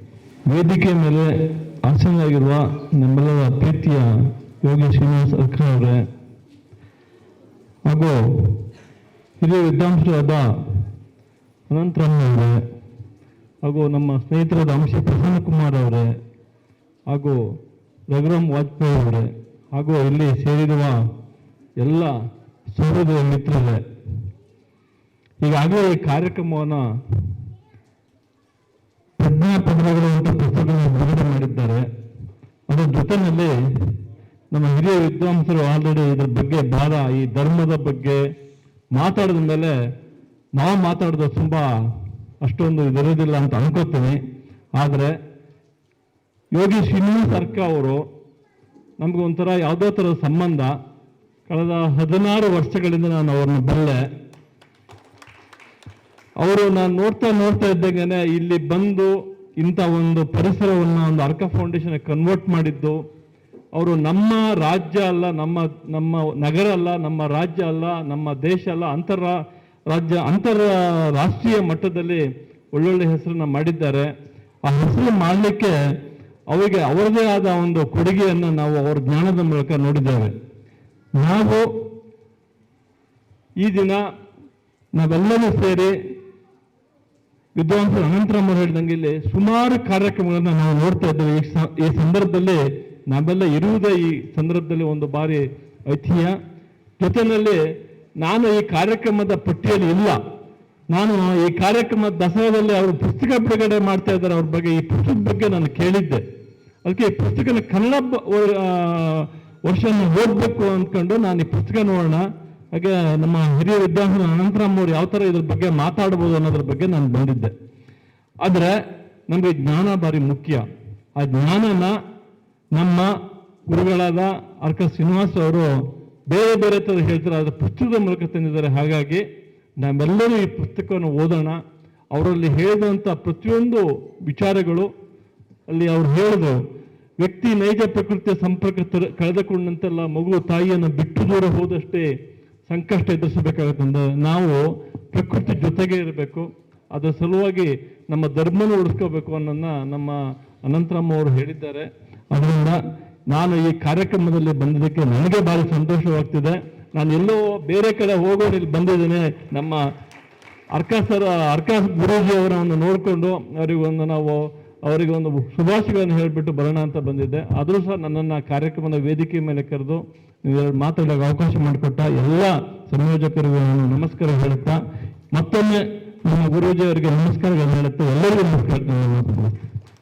ಅಶೋಕ್ ಅವರು ತಮ್ಮನ್ನೆಲ್ಲ ಉದ್ದೇಶಿಸಿ ಮಾತಾಡಬೇಕು ಅಂತ ವಿನಂತಿಸಿಕೊಟ್ಟಿದ್ದಾರೆ. ಎಲ್ಲರಿಗೂ ನಮಸ್ಕಾರ. ಅರ್ಕಾ ಫೌಂಡೇಶನ್ ಶ್ರೀ ಯೋಗಿ ಶ್ರೀನಿವಾಸ್ ಅರ್ಕಾ ಅವರನ್ನು ಕುರಿತು ಈಗಾಗಲೇ 3 ಜನ ಮಾನ್ಯರು ಮಾತನಾಡಿದ್ದಾರೆ. ಡಾಕ್ಟರ್ ಸೋಮಶೇಖರ್ ಸ್ವಾಮೀಜಿ ಅವರು, ಡಾಕ್ಟರ್ ಕೆ ಅನಂತರಾಮ್ ಅವರು ಮತ್ತು ಪ್ರೊಫೆಸರ್ NK ಲೋಕನಾಥ್ ಅವರು. ನಾನು ಕೂಡ ಮಾತನಾಡೋದ್ರಿಂದ, ಬಟ್ ನಿಮಗೆಲ್ಲ ನೋಡಿ ಈ ಒಂದು ಪರಿಸರದಲ್ಲಿ ಎಷ್ಟು ಅದ್ಭುತವಾಗಿ ನಾನು ರಘುರಾಮ್ ವಾಜಪೇಯಿ ಅವರಿಗೆ ಅದನ್ನೇ ಹೇಳ್ತಾ ಇದ್ದೆ. ನಗರದ ಜಂಜಾಟಗಳನ್ನು ಬಿಟ್ಟು ಇಂತಹ ಒಂದು ಪ್ರಶಾಂತ ವಾತಾವರಣದಲ್ಲಿದ್ದರೆ ಮನುಷ್ಯ 100 ಕಾಲ ಬಾಳ್ತಾನೆ ಅಂತ ಹೇಳಿ, ಅದೇ ರೀತಿ ಶ್ರೀನಿವಾಸ್ ಯೋಗಿ ಅರ್ಕಾ ಅವರು ಮೈಸೂರಿನ ಸಮೀಪದಲ್ಲೇ ಕಣಿವೆಂಬಿ ಗೇಟ್ ಬಳಿ ಅದ್ಭುತವಾದ ಒಂದು ಪರಿಸರವನ್ನ ನಿರ್ಮಾಣ ಮಾಡಿದ್ದಾರೆ. ನೋಡಿ, ಒಂದು ಪ್ರತಿಷ್ಠಿತ ಮೈಸೂರು ವಿಶ್ವವಿದ್ಯಾನಿಲಯದ ಕುಲಪತಿಗಳಾದಂಥ ಪ್ರೊಫೆಸರ್ NK ಲೋಕನಾಥ್ ಅವರೇ ಈ ಒಂದು ಪರಿಸರಕ್ಕೆ ಮಾರು ಹೋಗಿ ಯೋಗಿ ಅರ್ಕಾ ಅವರ ಜ್ಞಾನಕ್ಕೆ ಮಾರು ಹೋಗಿ ಒಬ್ಬ ಸಭಿಕರಾಗಿ ಬರ್ತಾರೆ ಅಂತ ಹೇಳಿದ್ರೆ, ನಾವು ನೀವೆಲ್ಲ ಎಷ್ಟು ಯೋಗಿ ಅರ್ಕಾ ಅವರ ಜ್ಞಾನವನ್ನ ಅರ್ಥ ಮಾಡ್ಕೊಳ್ಬೇಕು. ಇಂಥ ಒಂದು ಕಾರ್ಯಕ್ರಮದಲ್ಲಿ ಪಾಲ್ಗೊಳ್ಳಲಿಕ್ಕೆ ಮುಖ್ಯವಾಗಿ ಅನಂತವರ ಕಾರಣ. ಹಾಗೆ 3 ಜನ ಮನೆಯವರು ಶ್ರೀನಿವಾಸ್ ಯೋಗಿ ಅರ್ಕಾ ಅವರ ಬಗ್ಗೆ ಸಾಕಷ್ಟು ವಿಚಾರಗಳನ್ನು ಹೇಳಿದ್ದಾರೆ. ನಾನು ಕೂಡ ಯೋಗಿ ಅರ್ಕಾ ಅವರ 2-3 ಕಾರ್ಯಕ್ರಮಗಳಲ್ಲಿ ನಾವು ಭೇಟಿಯಾಗಿದ್ವಿ, ಬಟ್ ಈ ಒಂದು ಪರಿಸರಕ್ಕೆ ಬಂದಿರಲಿಲ್ಲ. ಬಂದ ನಂತರ ನಾವು ಮತ್ತು ರಘುರಾಮ್ ವಾಜಪೇಯಿ ಅವರು ಮಾತಾಡ್ಕೊಂಡ್ವಿ. ನಿವೃತ್ತಿಯ ನಂತರ ಇಂಥ ವಾತಾವರಣದಲ್ಲಿ ನಾವು ಇರಬೇಕು ಅಂತೇಳಿ ಬಯಸಿದ್ದೇವೆ. ಧನ್ಯವಾದಗಳು ಸ್ವಾಮೀಜಿ. ನಾವು 3 ಕಾಲ ಹೀಗೆ ಪ್ರಕೃತಿಗೆ, ಪರಿಸರಕ್ಕೆ, ಜ್ಞಾನಕ್ಕೆ ವಿಶ್ವಾದ್ಯಂತ ಪ್ರಚಾರವನ್ನು ಮಾಡಿ ಮೈಸೂರಿನ ಕೀರ್ತಿಯನ್ನು ಹೆಚ್ಚಿಸಬೇಕು ಅಂತೇಳಿ ಎಲ್ಲರ ಪರವಾಗಿ ನಾನು ಕೇಳ್ಕೊಳ್ತೇನೆ. ಧನ್ಯವಾದಗಳು ಸ್ವಾಮಿ. ಅತ್ಯಂತ ಸಂಕ್ಷಿಪ್ತವಾಗಿ ತಮ್ಮ ವರದಿಗಳನ್ನು ಆಡಿದ ಶ್ರೀ ಕುಮಾರ್ ಅವರಿಗೆ ಧನ್ಯವಾದಗಳು. ಕಾರ್ಯಕ್ರಮವನ್ನು ಉದ್ದೇಶಿಸಿ ನಮ್ಮ ಹಿರಿಯ ಸಮಾಜ ಸೇವಕರಾದ ಡಾಕ್ಟರ್ ಕೆ ರಘುರಾಮ್ ವಾಜಪೇಯಿ ಅವರು ಸಹಿತ ಒಂದು 5 ನಿಮಿಷಗಳ ಕಾಲ ಮಾತನಾಡಬೇಕು ಅಂತ ವಿನಂತಿಸಿಕೊಳ್ಳುತ್ತೇನೆ. ಮೈಸೂರು ಆದ್ಯಂತ ಏನು ಶರನ್ನವರಾತ್ರಿಯ ಸಂಭ್ರಮ ಇಡೀ ನಾಡೇ ಆಚರಿಸ್ತಿರುವಂಥದ್ದು ತಮಗೆಲ್ಲ ತಿಳಿದಿರುವಂಥ ವಿಷಯ. ಇಂತಹ ಒಂದು ಶುಭಾವಸರದಲ್ಲಿ ನಮ್ಮ ಪರಮ ಪೂಜ್ಯ ಯೋಗಿ ಅರ್ಕಾ ಮಹಾಗುರುಗಳ ವರ್ಧಂತಿ ಸಂಭ್ರಮನೂ ನಾವಿಲ್ಲಿ ಆಚರಿಸ್ತಿರೋದು ನಿಜವಾಗಿ ತಾಯಿ ಚಾಮುಂಡೇಶ್ವರಿಯ ಕೃಪೆ ಅಂತ ನಾನಾದರೂ ಭಾವಿಸ್ತೀನಿ. ಅಂತಹ ಅಧಿದೇವತೆ ತಾಯಿ ಚಾಮುಂಡೇಶ್ವರಿಗೆ ನಮಸ್ತೆ. ಇಲ್ಲಿ ಸನ್ನಿಧಿ ದೇವರಾದಂತಹ ಅರ್ಕ ಮಹಾಗಣಪತಿ ಸ್ವಾಮಿಗೂ ಕೋಟಿ ಪ್ರಣಾಮಗಳು. ಹಾಗೆ ಈ ಕ್ಷೇತ್ರದ ಅಧಿಪತಿ ನಮ್ಮೆಲ್ಲರ ಪ್ರೀತಿಯ ನಮ್ಮ ಮೈಸೂರಿನವರೇ ಆದಂತಹ ಯೋಗಿ ಅರ್ಕ ಮಹಾಗುರುಗಳ ವರ್ಧಂತಿ ಸಮಯದಲ್ಲಿ ಶುಭಾಶಯಗಳೊಂದಿಗೆ ಅವರ ಆಶೀರ್ವಾದವನ್ನು ಇಡೀ ನಾಡಿನ ಜನತೆಗೆ ಕೋರ್ತಾ ಅವರ ಪದತಳದಲ್ಲಿ ಕೋಟಿ ಕೋಟಿ ಪ್ರಣಾಮಗಳನ್ನ ಅರ್ಪಿಸ್ತೀನಿ. ಹಾಗೆ ಇವತ್ತು ವೇದಿಕೆ ಅಲಂಕರಿಸಿದಂಥವರು ಮಹಾಮಹೋಪಾಧ್ಯಾಯರು. ಅವರ ಜ್ಞಾನ ಪ್ರಬೋಧ ಮಾತುಗಳನ್ನ ಕೇಳಿದ್ರಿ. ನಿಜವಾಗ್ಲೂ ವಿದ್ವತ್ ಜನಗಳು ಅಂತ ಹೇಳಿದ್ರೆ ನಮ್ಮ ಅನಂತರಾಮ್ಜಿ ಗುರುಗಳಂಥವ್ರು. ಇಡೀ ವಿಶ್ವವಿದ್ಯಾನಿಲಯದಲ್ಲಿ ನಮಗೆಲ್ಲ ಗುರುಗಳಾಗಿ ನಮ್ಮನ್ನೆಲ್ಲ ಸನ್ನಡತೆಯಲ್ಲಿ ನಡೆಯುವಂತೆ ಮಾಡಿದಂಥವರು ನಮ್ಮ ಮಹಾಮಹೋಪಾಧ್ಯಾಯ ಶ್ರೀ ಅನಂತರಾಮ್ ಗುರೂಜಿಯವರಿಗೆ ಸಾದರ ಪ್ರಣಾಮಗಳನ್ನ ಅರ್ಪಿಸ್ತಾ, ಹಾಗೆ ನಮ್ಮ ಚಿಂತಕ ಪತ್ರಕರ್ತರು ಅಂತಲೇ ನಾನು ಕರಿತೀನಿ ನಮ್ಮ ಅಂಶಿ ಪ್ರಸನ್ನ ಕುಮಾರ್ ಅವ್ರನ್ನ, ಅವ್ರಿಗೂ ಸಾದರ ಗೌರವಗಳು. ಹಾಗೆ ಇದನ್ನು ಆಯೋಜಿಸಿರುವಂಥವರು ನಮ್ಮ ಗುರು ಕೃಪೆಗೆ ಪಾತ್ರರಾದಂತಹ ಯೋಗಾಚಾರ್ಯ ಶ್ರೀ ಅನಂತರವರು, ಅವ್ರಿಗೂ ನನ್ನ ಸಾದರ ಗೌರವಗಳನ್ನ ಅರ್ಪಿಸ್ತೀನಿ. ಹಾಗೆ ಪ್ರತಿಷ್ಠಿತ ವಿಶ್ವವಿದ್ಯಾನಿಲಯ ನಮ್ಮ ಮೈಸೂರು, ಎಂಥೆಂಥವ್ರು ಪ್ರಾಧ್ಯಾಪಕರು ಆಗೋಗಿದ್ದಾರೆ. ಡಾಕ್ಟರ್ ರಾಧಾಕೃಷ್ಣನ್ರವರು ಇಲ್ಲಿ ಕರ್ಮಭೂಮಿ ಮಾಡಿಕೊಂಡು ನಂತರ ಉಪರಾಷ್ಟ್ರಪತಿಗಳಾಗಿ, ರಾಷ್ಟ್ರಪತಿಗಳಾಗಿ, ಶಿಕ್ಷಕರ ದಿನಾಚರಣೆ ಅಂಥೇಳಿ ನಾವು ಆಚರಿಸ್ತಾ ಇರುವಂಥದ್ದು ಅವರ ಜನ್ಮದಿವಸ. ಅಂತಹ ಒಂದು ಪ್ರತಿಷ್ಠಿತ ವಿಶ್ವವಿದ್ಯಾನಿಲಯದಲ್ಲಿ ಕುಲಪತಿ ಸ್ಥಾನ ಅಂತ ಹೇಳಿದ್ರೆ ಕುವೆಂಪು ಅಂಥವರು, ನಮ್ಮ ದೇಜಗೌ ಅಂಥವರು ಎಲ್ಲ ಅಲ್ಲಿ ಅಲಂಕರಿಸ್ತಿದ್ದ ಸ್ಥಾನ ನಮ್ಮ ಪ್ರೊಫೆಸರ್ ಲೋಕನಾಥ್ಜಿಯವರು ಅಲಂಕರಿಸಿರುವಂಥವ್ರು. ಬಹಳ ಆ ಸ್ಥಾನದಲ್ಲಿ ಕೂರಬೇಕು ಅಂತ ಹೇಳಿದ್ರೆ ಅದೊಂದು ರೀತಿ ಜ್ಞಾನಪೀಠ ಇದ್ದ ಹಾಗೆ. ಆ ಜ್ಞಾನಪೀಠ ಅಲಂಕರಿಸಿರುತ್ತವರು ನಮ್ಮ ಪ್ರೊಫೆಸರ್ ಲೋಕನಾಥ್ಜಿಯವರು. ಅವ್ರಿಗೂ ನನ್ನ ಸಾದರ ಗೌರವಗಳನ್ನ ಅರ್ಪಿಸ್ತಾ, ಹಾಗೆ ನೆರೆದಿರುವಂಥ ಎಲ್ಲ ನಮ್ಮ ಅರ್ಕ ಆಶ್ರಮದ ಮಕ್ಕಳು ತಾವೆಲ್ಲ, ತಮಗೂ ನಮ್ಮ ಗುರುಕೃಪೆ ಸದಾ ಇರಲಿ ಅಂತ ಪ್ರಾರ್ಥಿಸ್ತೀನಿ. ಮತ್ತೊಮ್ಮೆ ನಿಮ್ಮೆಲ್ಲರಿಗೂ ನಮಸ್ಕಾರಗಳು. ಬಹುಶಃ ನನ್ನ ಸೌಭಾಗ್ಯ ಅಂತ ಕಾಣಿಸುತ್ತೆ. ಏನು ನಮ್ಮ ಯೋಗಿ ಅರ್ಕ ಮಹಾಗುರುಗಳು ನಾವೆಲ್ಲ ಒಂದು ರೀತಿ ಪೂರ್ವಾಶ್ರಮದಲ್ಲಿ ಅವ್ರಿಗೆ ಹಿರಿಯರಾಗಿ ನಾವೆಲ್ಲ ಒಂದು ರೀತಿ ಈ ಅರ್ಕ ಅಂತ ಹೇಳಿದ್ರೆ ಸೂರ್ಯ ಅನ್ನೋದು ತಮಗೆಲ್ಲ ತಿಳಿದಿರುವಂಥದ್ದು. ಹಾಗೆ ಸೂರ್ಯ ಯಾನದಲ್ಲಿ ನಾವು ಒಬ್ಬರು ಯಾತ್ರಿಕರಾಗಿ ಇರುವಂಥದ್ದು ನನಗೆ ತುಂಬ ಸಂತೋಷ ತಂದಿರುವಂಥದ್ದು. ಅವರ ಯವನಾವಸ್ಥೆಯಲ್ಲೇ ಅವರು ಸಂಸ್ಕೃತ ಕಾಲೇಜುಗಳಲ್ಲಿ ಅಧ್ಯಯನ ಮಾಡ್ತಿದ್ದಂಥದ್ದು. ಆವತ್ತಿನ ದಿವಸಗಳಲ್ಲೇ ಅವರ ಪ್ರಗಲ್ಭ ಒಂದು ಜ್ಞಾನ, ಆ ಜ್ಞಾನ ಶೋಭೆಯಲ್ಲಿ ಅವರು ಕಂಗೊಳಿಸ್ತಿದ್ದಂಥದ್ದು ನಾವು ಸ್ವತಃ ಕಣ್ಣಾರೆ ಕಂಡಂಥವ್ರು. ಆವತ್ತಿನ ದಿವಸ ಅವರು ಹೊರತರ್ತಿದ್ದಂಥ ಅಥರ್ವವಾಣಿ ಅಂತ ಅವರ ಒಂದು ವಿದ್ಯಾರ್ಥಿ ದಶೆಯಲ್ಲೇ ಒಂದು ಸಂಚಿಕೆ ತರ್ತಾ ಇದ್ರು ಅವರು, ಅಥರ್ವವಾಣಿ ಅಂತ ಹೇಳಿ. ಎಂತಹ ಅದ್ಭುತ ಲೇಖನಗಳು ಆವತ್ತಿನ ದಿವಸನೇ, ಆವತ್ತಿನ ಕಾಲಕ್ಕೇ ಅದ್ಭುತವಾದ ಲೇಖನಗಳನ್ನ ನಮ್ಮ ಗುರುಗಳು ಕೊಡಮಾಡ್ತಿದ್ದಂಥದ್ದು, ಪ್ರಕಾಶ ಪಡಿಸ್ತಿದ್ದಂಥದ್ದು ನಾವು ನೋಡಿ ಎಲ್ಲರೂ ಉಲ್ಲಸಿತರಾಗ್ತಾ ಇದ್ವು.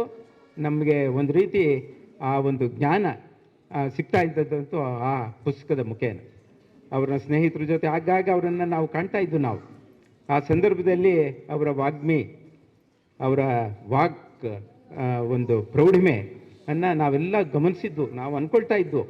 ಬಹುಶಃ ನಮ್ಮ ಮೈಸೂರಿನ ಈ ಒಂದು ಪ್ರಕಾಶ, ದೀಪದ ಪ್ರಕಾಶ ಹೇಗಿದೆಯೋ ಈ ಪ್ರಕಾಶ, ಈ ದರ್ಶನ ಎಲ್ಲೆಡೆ ಬಹುಶಃ ಚೆನ್ನಾಗಿ ಅದು ಪ್ರಕಾಶಿಸಬಹುದೇನೋ ಅಂತ ಹೇಳಿ ನಾವು ಆವತ್ತೇ ಆಲೋಚನೆ ಮಾಡಿದ್ದು. ನಾವು ಅದು ಸತ್ಯವಾಯಿತು, ತುಂಬ ಸಂತೋಷವಾಯಿತು ನಮಗೆಲ್ಲ.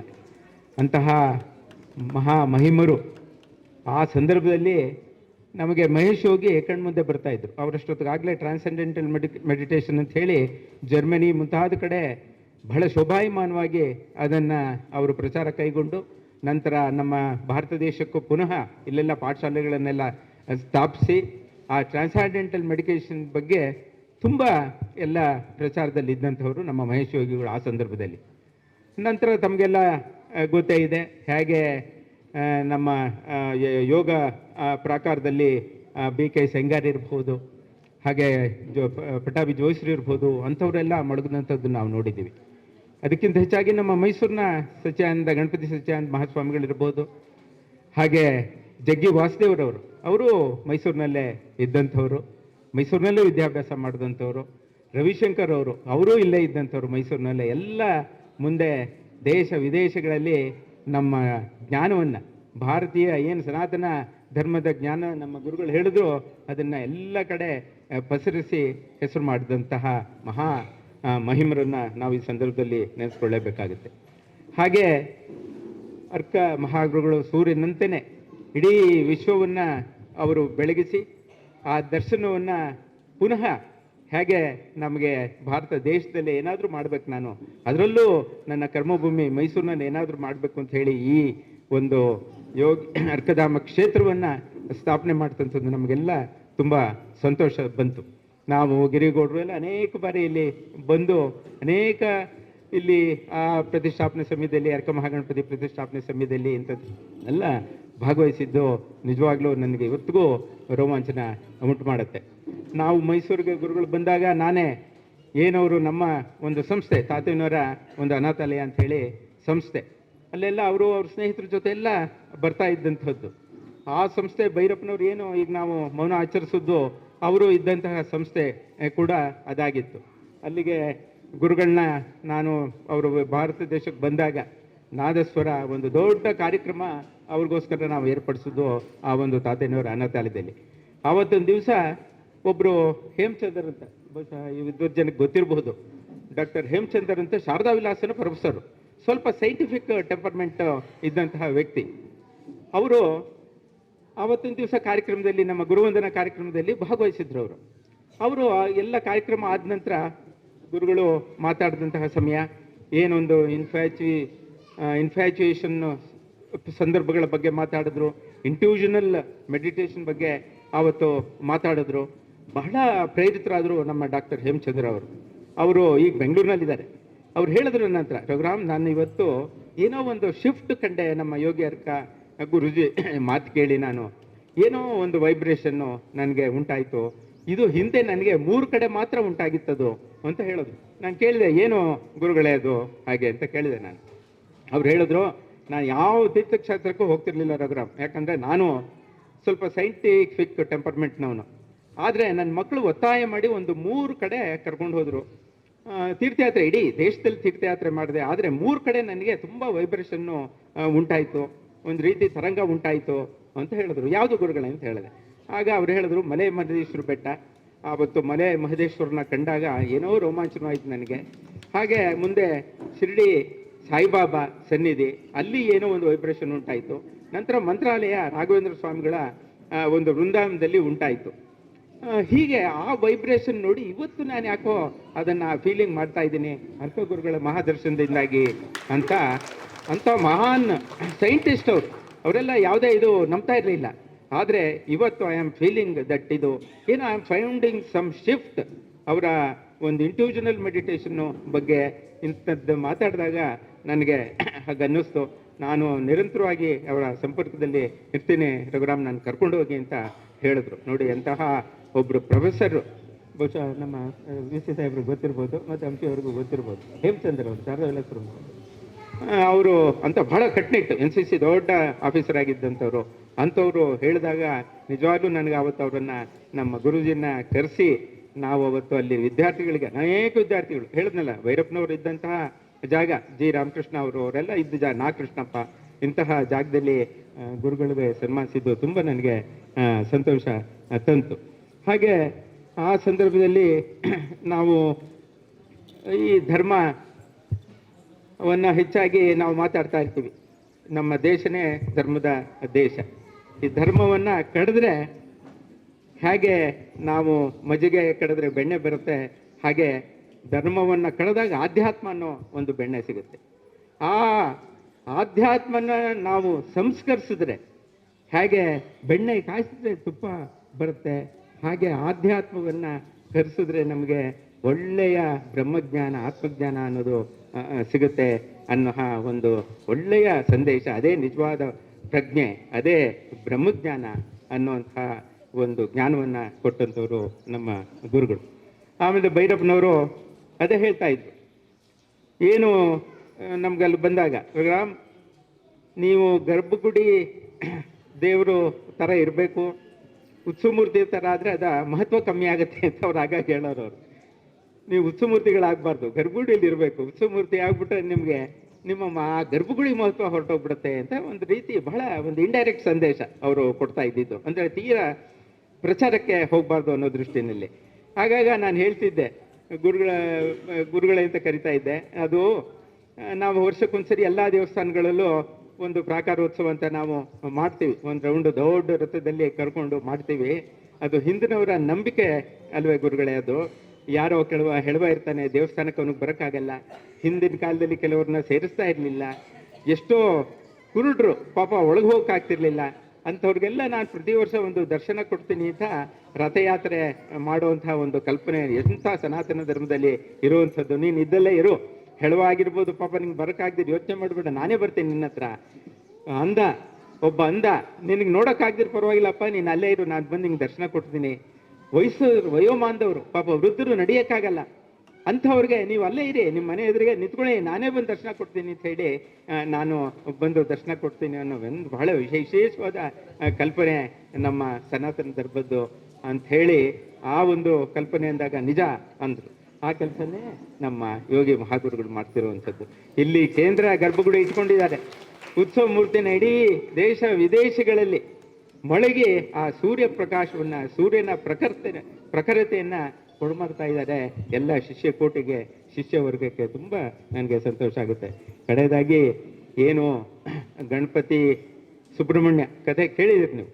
ಆ ಗಣಪತಿ ಸುಬ್ರಹ್ಮಣ್ಯ ಎಲ್ಲ ಕಡೆ ಹೋಗಿ ನಾನು ಪ್ರದಕ್ಷಿಣೆ ಮಾಡ್ಕೊಂಡು ಬರ್ತೀನಿ ಅಂತ ಹೇಳ್ತಾರೆ. ವಿಶ್ವ ಪ್ರದಕ್ಷಿಣೆ, ಅನಂತ ಕೋಟಿ ಬ್ರಹ್ಮಾಂಡ ನೋಡಬೇಕು ಅಂತೇಳಿ.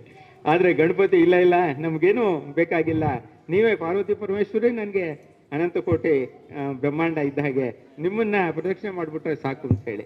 ಹಾಗೆ ನಮ್ಮ ಮೈಸೂರಿನವ್ರಿಗೆ ನಮ್ಮ ಯೋಗಿ ಮಹಾಗುರುಗಳು ಈ ಅರ್ಕಧಾಮವನ್ನು ನೀಡಿದ್ದಾರೆ. ಇಲ್ಲಿ ಒಂದು ಪ್ರದಕ್ಷಿಣೆ ಬಂದುಬಿಟ್ರೆ, 3 ಪ್ರದಕ್ಷಿಣೆ ಬಂದುಬಿಟ್ರೆ ಸಾಕು, ಇಡೀ ವಿಶ್ವದ ಸಕಲ ಬ್ರಹ್ಮಾಂಡವನ್ನೇ ನಾವು ಸುತ್ತಂತಹ ಒಂದು ಆ ವೈಬ್ರೇಷನ್ನು, ತರಂಗ ಸ್ಪಂದನ ಅನ್ನೋದು ನಮಗೆ ನಿಜವಾಗಿ ಅನುಭವಕ್ಕೆ ಬರುವಂಥದ್ದನ್ನ ನಾನು ಸ್ವತಃ ಮನಗೊಂಡಿರುವಂತಹ ವಿಷಯ. ನಾನು ಗಿರಿಗೌಡರು ಬಂದಾಗ ಅನೇಕ ಬಾರಿ ಸುತ್ತಿ ಪ್ರದಕ್ಷಿಣೆ ಮಾಡಿ ಅದನ್ನು ನಾವು ಅನುಭವಿಸಿದಂಥದ್ದು. ಹಾಗೆ ನಮ್ಮ ತಂದೆಯವರು ಶೃಂಗೇರಿಗೆ ನಮ್ಮ ಚಂದ್ರಶೇಖರ ಭಾರತಿ ಮಹಾಸ್ವಾಮಿಗಳು ಅಂತ ಜಗದ್ಗುರುಗಳಿದ್ರು ಅವರು. ನಮ್ಮ ತಂದೆ, ನಾನಿನ್ನೂ ಚಿಕ್ಕವನು, ಒಂದ್ಸರಿ ಬಾ ಶೃಂಗೇರಿಗೆ ಹೋಗೋಣ ಅಂದರು. ಏನು ಅಂತಂದೆ. ಅಲ್ಲಿ ಚಂದ್ರಶೇಖರ ಭಾರತಿ ಮಹಾಸ್ವಾಮಿಗಳು ಏನಾಗೋದು, ಒಂದೊಂದು 6 ತಿಂಗಳು ಅಂತರ್ಮುಖಿಗಳಾಗಿದ್ಬಿಟ್ಟು ಹೊರಗಡೆ ಯಾರಿಗೂ ದರ್ಶನ ಕೊಡ್ತಾ ಇರಲಿಲ್ಲ. ಯಾರು ದರ್ಶನಕ್ಕೆ ಹೋಗೋರು ಅವ್ರದ್ದೊಂದು ಸಣ್ಣ ಒಂದು ಯತಿ ಕುಟೀರ ಇತ್ತು, ಅಲ್ಲೇ ಹೋಗಿ ದರ್ಶನ ಮಾಡಬೇಕಾಗಿತ್ತು ಅವರನ್ನು. ಆ ಕಿಟಕಿನಲ್ಲಿ ನೋಡಿ ಅವರು ತಪಸ್ಸಿಗೆ ಕೂತ ಹಾಗೆ ಕೂತಿರ್ತಿದ್ರು ಅವರು. ಈಗ ಅಂತರ್ಮುಖಿಗಳಾಯ್ತಾರೆ. ಏನೋ ಈ ತಿಂಗಳು ಅವರು ದರ್ಶನ ಕೊಡ್ತಾರಂತೆ ಭಕ್ತಾದಿಗಳಿಗೆ, ಬಾ ಹೋಗಿ ನೋಡ್ಕೊಂಬರೋಣ ಅಂತ ಹೇಳಿದ್ರು. ಚಿಕ್ಕ ಹುಡುಗ. ಅಷ್ಟೊತ್ತಿಗಾಗಲೇ ಅವರು ಖ್ಯಾತಿಯಾಗಿದ್ದರು. ಅವರು ಯೋಗ ಸಿದ್ಧಿ ಪಡೆದವರು, ಯೋಗ ಪಟ್ಟ ಪಡೆದವರು, ನಿರ್ವಿಕಲ್ಪ ಸಮಾಧಿ ಸ್ಥಿತಿ ತಲುಪಿದಂಥವ್ರು ಅವರು. ಬಾ ನೋಡ್ಕೊಂಬರೋಣ ಅಂತ ಒಂದ್ಸರಿ ಅಲ್ಲಿ ಹೋದಾಗ ಆ ಒಂದು ಸಂದರ್ಭ ಎಲ್ರಿಗೂ ಅಲೋ ಮಾಡಿದ್ರು. ಕಿಟಕಿಯಿಂದ ನೋಡಬೇಕು, ನೇರವಾಗಿ ದರ್ಶನ ಇರಲಿಲ್ಲ.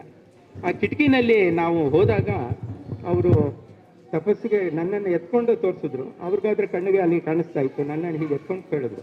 ನೆಲದಿಂದ ಒಂದು 3-4 ಇಂಚು ಮೇಲಿದ್ದಾರೆ, ಹೀಗೆ ಕೂತಿದ್ದಾರೆ ಅವರು. ಆ ಒಂದು ಯೋಗ ಸಿದ್ಧಿ ಆ ಒಂದು ಆಸನದಲ್ಲಿ ಕೂತು ಮಾಡಿದ್ದಾರೆ. ಸುಮಾರು 2-3 ಇಂಚು ಮೇಲೆ ಕಾಣಿಸ್ತಾ ಇದ್ದಾರೆ ನೋಡಿ ಏರ್ನಲ್ಲಿ. ಅದೆಲ್ಲ ಹಿಂದೆ ಮಹೇಶ್ ಯೋಗಿಗಳ ಬಗ್ಗೆ ಹೇಳ್ತಾ ಇದ್ರು ಅವರು. ಆ ಒಂದು ಯೋಗ ಸಿದ್ಧಿ ಪಡೆದಂಥವರು ಚಂದ್ರಶೇಖರ್ ಮಹಾಸ್ವಾಮಿಗಳವರು. ಅದೇ ಒಂದು ಕಲ್ಪನೆ ನನಗೆ, ಒಂದು ಇಂಟ್ಯೂಷನ್ ನನ್ನಲ್ಲಿ ಸಹಿತ ಬರ್ತಾ ಇದೆ. ನಮ್ಮ ಯೋಗ ಅರ್ಕ ಮಹಾಗುರುಗಳು ಆ ಒಂದು ನಿರ್ವಿಕಲ್ಪ ಸಮಾಧಿ ಸ್ಥಿತಿ ತಲುಪೋ ಒಂದು ದಿಕ್ಕಿನಲ್ಲಿ, ದಿಶೆಯಲ್ಲಿ ಇದ್ದಾರೆ. ಅವರು ಸಹಿತ ಆ ಯೋಗ ಪಟ್ಟ, ಯೋಗ ಸಿದ್ಧಿ ಪಡೆದವರು ಆಗಿದ್ದಾರೆ ಅಂತ ಯಾಕೋ ನನಗೆ ಒಂದು ರೀತಿ ಇಂಟ್ಯೂಷನ್ನು ಹೇಳ್ತಾ ಇದೆ. ನಿಜವಾಗ್ಲೂ ಆ ಬ್ರಹ್ಮಸತ್ಯ ನಿಜವಾಗ್ಲಿ ಗುರುಗಳು ಬ್ರಹ್ಮಜ್ಞಾನಿಗಳಾಗಿ ನಮ್ಮನ್ನು ಈ ಸಂದರ್ಭದಲ್ಲಿ, ಅವರ ವರ್ಧಂತಿ ಸಂದರ್ಭದಲ್ಲಿ ಅವರಿಗೆ ಕೋಟಿ ಕೋಟಿ ನಮನಗಳನ್ನ ಸಲ್ಲಿಸ್ತಾ, 100 ವರ್ಷ ಅವ್ರಿಗೆ, ನಮಗೆ, ಇಡೀ ಜನತೆಗೆ, ನಾಡಿನ ಜನತೆಗೆ, ದೇಶ ವಿದೇಶಗಳಲ್ಲಿ ಅವರ ಕೃಪೆ ಇರಬೇಕು, ಆಶೀರ್ವಾದ ಇರಬೇಕು, ಅನುಗ್ರಹ ಇರಬೇಕು ಅಂತ ಮತ್ತೊಮ್ಮೆ ಅವರಲ್ಲಿ ಪ್ರಾರ್ಥಿಸಿ, ತಾಯಿ ಚಾಮುಂಡಾಂಬಿಕೆಯಲ್ಲೂ ಪ್ರಾರ್ಥಿಸಿ ವಿರಮಿಸ್ತೀನಿ. ಎಲ್ರಿಗೂ ನಮಸ್ಕಾರ. ಮಹಾಗುರುಗಳಿಗೆ ಮತ್ತೊಮ್ಮೆ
ದೇವೋ ಭವ, ಓಂ ಆಚಾರ್ಯ ದೇವೋ ಭವ, ಓಂ ಅತಿಥಿ ದೇವೋ ಭವ. ಅಖಂಡಮಂಡಲಾಕಾರಂ ವ್ಯಾಪ್ತಂ ಯೇನ ಚರಾಚರಂ ತತ್ಪದಂ ದರ್ಶಿತಂ ಯೇನ ತಸ್ಮೈ ಶ್ರೀ ಗುರವೇ ನಮಃ. ತಸ್ಮೈ ಶ್ರೀ ಗುರವೇ ನಮಃ.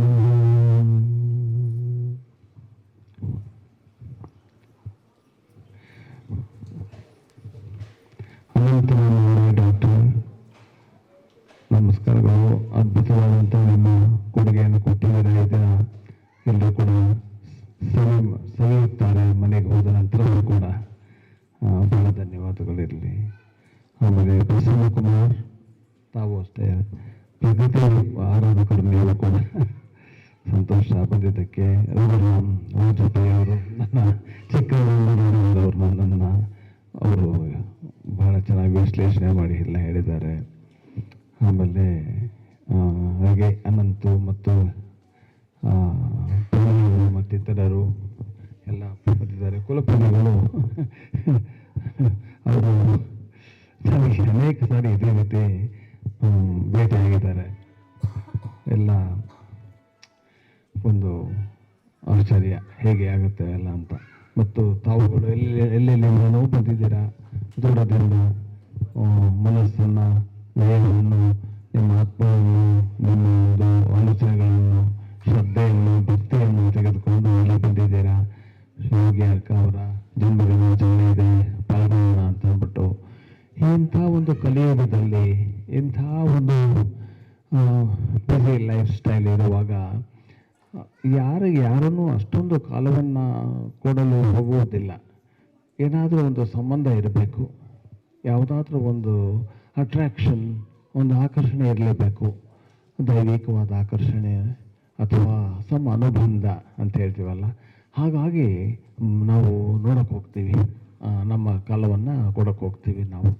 ಅದು ಆತ್ಮ ನಿರ್ಧರಿಸುತ್ತೆ. ನಾವು ಸದಾ ನಾವೇ ನಿರ್ಧರಿಸಲ್ಲ ಎಲ್ಲವನ್ನು. ನಾವು ಅಂದ್ಕೊಳ್ತೀವಿ, ನಾನು ಡಿಸೈಡ್ ಮಾಡಿದೆ, ನಾನು ನಿಶ್ಚಯ ಮಾಡುತ್ತೇನೆ ಅಂತ ಅಂದ್ಬಿಟ್ಟು. ಇನ್ ಟ್ರೂತ್ ಪ್ರಾಕ್ಟಿಕಲಿ ಖಂಡಿತ ಸಾಧ್ಯ ಆಗಲ್ಲ. ಕೆಲವು ಸಾರಿ ಹೇಳ್ಕೊಳ್ಬೋದು ಸಮಾಧಾನ ತಗೋಕ್ಕೋಸ್ಕರವಾಗಿ, ನಮ್ಮ ಅಹಂಕಾರ ತೃಪ್ತಿಗೋಸ್ಕರವಾಗಿ ನಾನು ಮಾಡಿದ್ದು, ನಾನು ನಿಶ್ಚಯ ಮಾಡಿದ್ದು ಅಂತಂದ್ಬಿಟ್ಟು. ಆದರೆ ನಮಗೆ ಹೆಚ್ಚು ಬಹುಕಾಲ ಅನೇಕ ಅವಕಾಶಗಳಲ್ಲಿ ನಮ್ಮ ಜೀವನವನ್ನು ಸೇರಿಸಿಕೊಂಡು ನಮ್ಮ ಆತ್ಮವೇ ನಮ್ಮನ್ನು ಕರೆದುಕೊಂಡು ಹೋಗ್ತಾ ಇದೆ ಅಂತ ನನ್ನ ಅಭಿಪ್ರಾಯ. ನಮ್ಮ ಆತ್ಮಕ್ಕೆ ಎಲ್ಲವೂ ತಿಳಿದಿದೆ.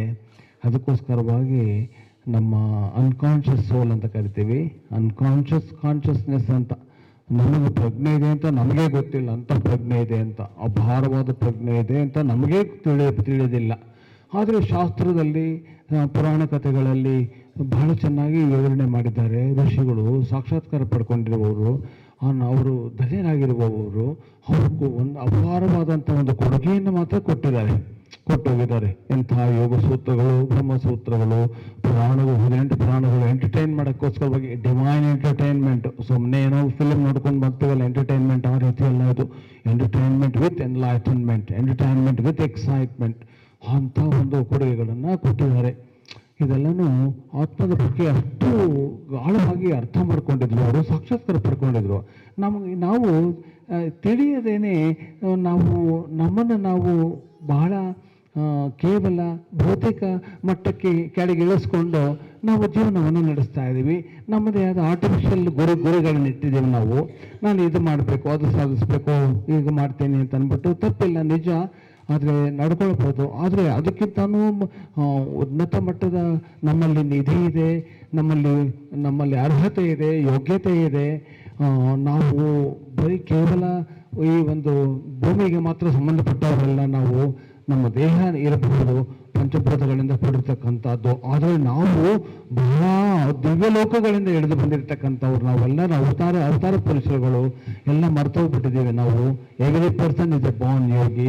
Some we have forgotten who we are, who we were ಅನ್ನೋದು. ಅದಕ್ಕೋಸ್ಕರವಾಗಿ ಆಗಾಗ ರಿಮೈಂಡ್ ಆಗಬೇಕು ಎಲ್ರಿಗೂ ಅಂತ ಅಂದ್ಬಿಟ್ಟು ಈ ಥರ ಯೋಗಿನೋ, ಗುರುನೋ, ಸಾಧುನೋ, ಸಂತನೋ, ಈ ರೀತಿ ಮಹಾವಿದ್ವಾಂಸಗಳಿಂದ ರಿಮೈಂಡ್ ಮಾಡಿಸ್ತಾ ಇರುತ್ತೆ ಪ್ರಕೃತಿ. ಅದು ಕೂಡ ಪ್ರಕೃತಿಯ ಒಂದು ಲೀಲೆ ಅಂತ ಹೇಳ್ಬೋದು. ಹೀಗಾಗಿ ನಮಗೆ ಒಂದು ಆತ್ಮದಿಂದನೇ ನಮ್ಮ ಗೈಡೆನ್ಸ್ ಬರ್ತಾ ಇರುತ್ತೆ. ನಾವೀಗ ಇಂಟೆಲಿಜೆನ್ಸ್ ಅಂತ ಹೇಳ್ತೀವಲ್ಲ, ಬುದ್ಧಿ ಅಂತ ಅಂದ್ಬಿಟ್ಟು, ಇಂಟೆಲಿಜೆನ್ಸ್ ಇಂದ ನಮ್ಮ ಜೀವನವನ್ನು ನಾವು ಪೂರ್ತಿಯಾಗಿ ರಕ್ಷಣೆ ಮಾಡ್ಕೊಳ್ಳೋಕ್ಕೆ ಆಗೋದಿಲ್ಲ ನಾವು. ಯಾಕಂದರೆ ನಮ್ಮ ಇಂಟೆಲಿಜೆನ್ಸ್ ಮೋಸ್ಟ್ಲಿ ಮೋಸನೇ ಮಾಡ್ತಾ ಇರುತ್ತೆ ಅವಾಗ. ಎಷ್ಟು ಮಹಾಬುದ್ಧಿವಂತರು ಅಂತ ಅಂದ್ಬಿಟ್ಟು ಎಷ್ಟು ಆಗಿದ್ದಾರಲ್ಲ ಜನಗಳೆಲ್ಲರೂ. ಹಾಗೆ ವಿಮರ್ಶೆ ಜಾಸ್ತಿ ಮಾಡುವವರು ಕೂಡ ಮೋಸ ಆಗಿದ್ದಾರೆ. ಸೊ ಹಾಗಾದರೆ ಮೊದಲು ಲಿಮಿಟೇಷನ್ ಇದೆ ಯಾವುದಕ್ಕೆ? ನಮ್ಮ ಬುದ್ಧಿಗೆ, ವಿಮರ್ಶಾತ್ಮಕ ಶಕ್ತಿಗೆ, ಬುದ್ಧಿವಂತಿಕೆಗೆ. ಆದರೆ ನಮ್ಮ ಆತ್ಮದಲ್ಲಿ ಮಾತ್ರ ನಾವು ಎಲ್ಲನೂ ತುಂಬ ನಿಖರವಾಗಿ ಎಲ್ಲ ಕೆಲಸ ಕಾರ್ಯಗಳು ಆಗುತ್ತೆ. ಈಗ ನೋಡಿ, ಹೃದಯ ಇದೆಯಲ್ಲ, ಹೃದಯ ಯಾಕೆ ಅಷ್ಟೊಂದು ಪವಿತ್ರವಾದದ್ದು ಹೃದಯ? ಮೆದುಳಿನ ಕೋಶದಲ್ಲಿ ಲಿಮಿಟೇಷನ್ಸ್ ಇವೆ. ಮೆದುಳಿನ ಕೋಶದಲ್ಲಿ ಭಯ, ಆತಂಕ ಮತ್ತು ಇನ್ನೊಂದು ಇದು ಒಂದು ಹೇಳ್ತೀವಲ್ಲ, fear, anxiety, stress, doubting nature, ಅದೆಲ್ಲ ಮೆದುಳಿನ ಕೋಶಕ್ಕೆ ಸಂಬಂಧಪಟ್ಟ ಒಂದು ಪ್ರಾಪರ್ಟೀಸ್ ಅವೆಲ್ಲನೂ ಗುಣಲಕ್ಷಣಗಳು. ಆದರೆ ಇದು ನಮ್ಮ ಹೃದಯ ಮಾತ್ರ ಆ ರೀತಿ ಅಲ್ಲ. ಇಲ್ಲ, ನಮ್ಮ ಅಂಥ ಹೃದಯ ಸೇಕ್ರೆಡ್ ಹಾರ್ಟ್ ಅಂತ ಕರೀತಾರೆ ಬೈಬಲ್, ಇದು ಕ್ರಿಶ್ಚಿಯಾನಿಟಿಯಲ್ಲಿ ಕೂಡ. ನಮ್ಮಲ್ಲೂ ಹೃದಯ ಸ್ಥಿತಿ ನಾರಾಯಣ ಅಂತ ಕರೀತಾರಲ್ವ. ಹೃದಯ ಮಂಡಲದಲ್ಲಿ ಅಂತಹ ಶಕ್ತಿ ಇದೆ ನಮ್ಮಲ್ಲಿ. ಅದಕ್ಕೆ ನೋಡಿ, ಹೃದಯ ಯಾಕೆ ಪವಿತ್ರ ಗೊತ್ತಾ? ಒಳಗಡೆ ಇದೆ, ಯಾರು ನೋಡೋಕ್ಕಾಗಲ್ಲ ಪಬ್ಲಿಕ್ನಿಂದ. ನಮ್ಮ ಹೆಡ್ಡನ್ನು ನೋಡ್ಬೋದು, ತಲೆಯನ್ನು ನೋಡ್ಬೋದು, ಆದರೆ ನಮ್ಮ ಮುಖವನ್ನು ನೋಡ್ತಾರೆ. ಆದರೆ ಹೃದಯ ಮಾತ್ರ ನಮ್ಗೆ ನೋಡೋಕ್ಕಾಗಲ್ಲ ಅವ್ರಿಗೆ, ಬೇರೆಯವರಿಗೆ. ಅದನ್ನು ಫೀಲ್ ಮಾಡ್ಬೋದು, ನಿಮ್ಮ ಹೃದಯ ಇದೆ ಅಂತ ಅಂದ್ಬಿಟ್ಟು. ಆದರೆ ನಮಗೂ ಗೊತ್ತಿಲ್ಲ ಅದು ಹೇಗೆ ವರ್ಕ್ ಆಗ್ತಿದೆ ಹೃದಯ ಅಂತ. ಥಿಯೇಟಿಕಲಿ, ಮೆಡಿಕಲಿ, ಫಿಸಿಯೋಲಾಜಿಕಲಿ ಎಲ್ಲ ತಿಳ್ಕೊಳ್ಬೋದು ಅಷ್ಟೇ. ಬಟ್ ಆದರೆ ಅದು ಎಷ್ಟು ನಿಯಮಬದ್ಧವಾಗಿ ನಡೀತಾ ಇದೆ ನೋಡಿ ಅಲ್ವಾ. ಹಾಗೆ ಆ ಶಬ್ದ, ಒಳಗಡೆ ಆ ರಕ್ತ ಶುದ್ಧೀಕರಣ, ಆ ಕಾರ್ಯಕ್ರಮ ಎಷ್ಟು ಚೆನ್ನಾಗಿದೆ, ಎಷ್ಟು ಚೇಂಬರ್ಸ್ ಇದೆ ಹೃದಯದಲ್ಲಿ. ಒಂದು ಗರ್ಭಗುಡಿ ಥರ ಕಾಣುತ್ತೆ ಹೃದಯ. ನಿಜವಾಗ್ಲೂ ಸರಿಯಾಗಿ ಸ್ಟಡಿ ಮಾಡಿದ್ರೆ ಗರ್ಭಗುಡಿ. ಅದಕ್ಕೆ ಅಲ್ಲಿ ಅಷ್ಟು ಪವಿತ್ರತೆ ಇದೆ ಅನ್ನೋದು ಒಂದು ಭಾವನೆ ಮತ್ತು ಸತ್ಯ ಕೂಡ ಅದು. ಸೊ ಅದಕ್ಕೆ ಗುಡಿ ಅಲ್ಲಿಗೆ. ಅದಕ್ಕೋಸ್ಕರವಾಗಿ ನಾವು ಎದೆಯ ಮೇಲೆ ಕೈ ಇಟ್ಕೊಂಡು ನಮಸ್ಕಾರ ಮಾಡ್ತೀವಲ್ಲ ಬೇರೆಯವ್ರಿಗೆ, ನಮಸ್ಕಾರ ಅಂತ ಅಂದ ತಕ್ಷಣ ಅವ್ರಿಗೂ ಎಫೆಕ್ಟ್ ಆಗುತ್ತೆ ಪಾಸಿಟಿವ್ ಆಗಿ. ಏನೋ ಒಂದು ಶ್ರದ್ಧೆ ಉಂಟಾಗುತ್ತೆ, ರಿಲ್ಯಾಕ್ಸ್ ಆಗುತ್ತೆ, ನಿಮ್ಮ ಮೇಲೆ ಏನೋ ಒಂದು ಅಪೂರ್ವವಾದಂಥ ಭಾವನೆ ಉಂಟಾಗುತ್ತೆ ಅವ್ರಿಗೆ ನಮಸ್ಕಾರ ಅಂದ ತಕ್ಷಣವೇ. ಅದರಲ್ಲೂ ಪ್ರಜ್ಞಾಪೂರ್ವಕವಾಗಿ ಮಾಡಿಬಿಟ್ರಂತೂ ಇನ್ನೂ ದೊಡ್ಡದಾಗಿ ಎಫೆಕ್ಟ್ ಆಗುತ್ತೆ.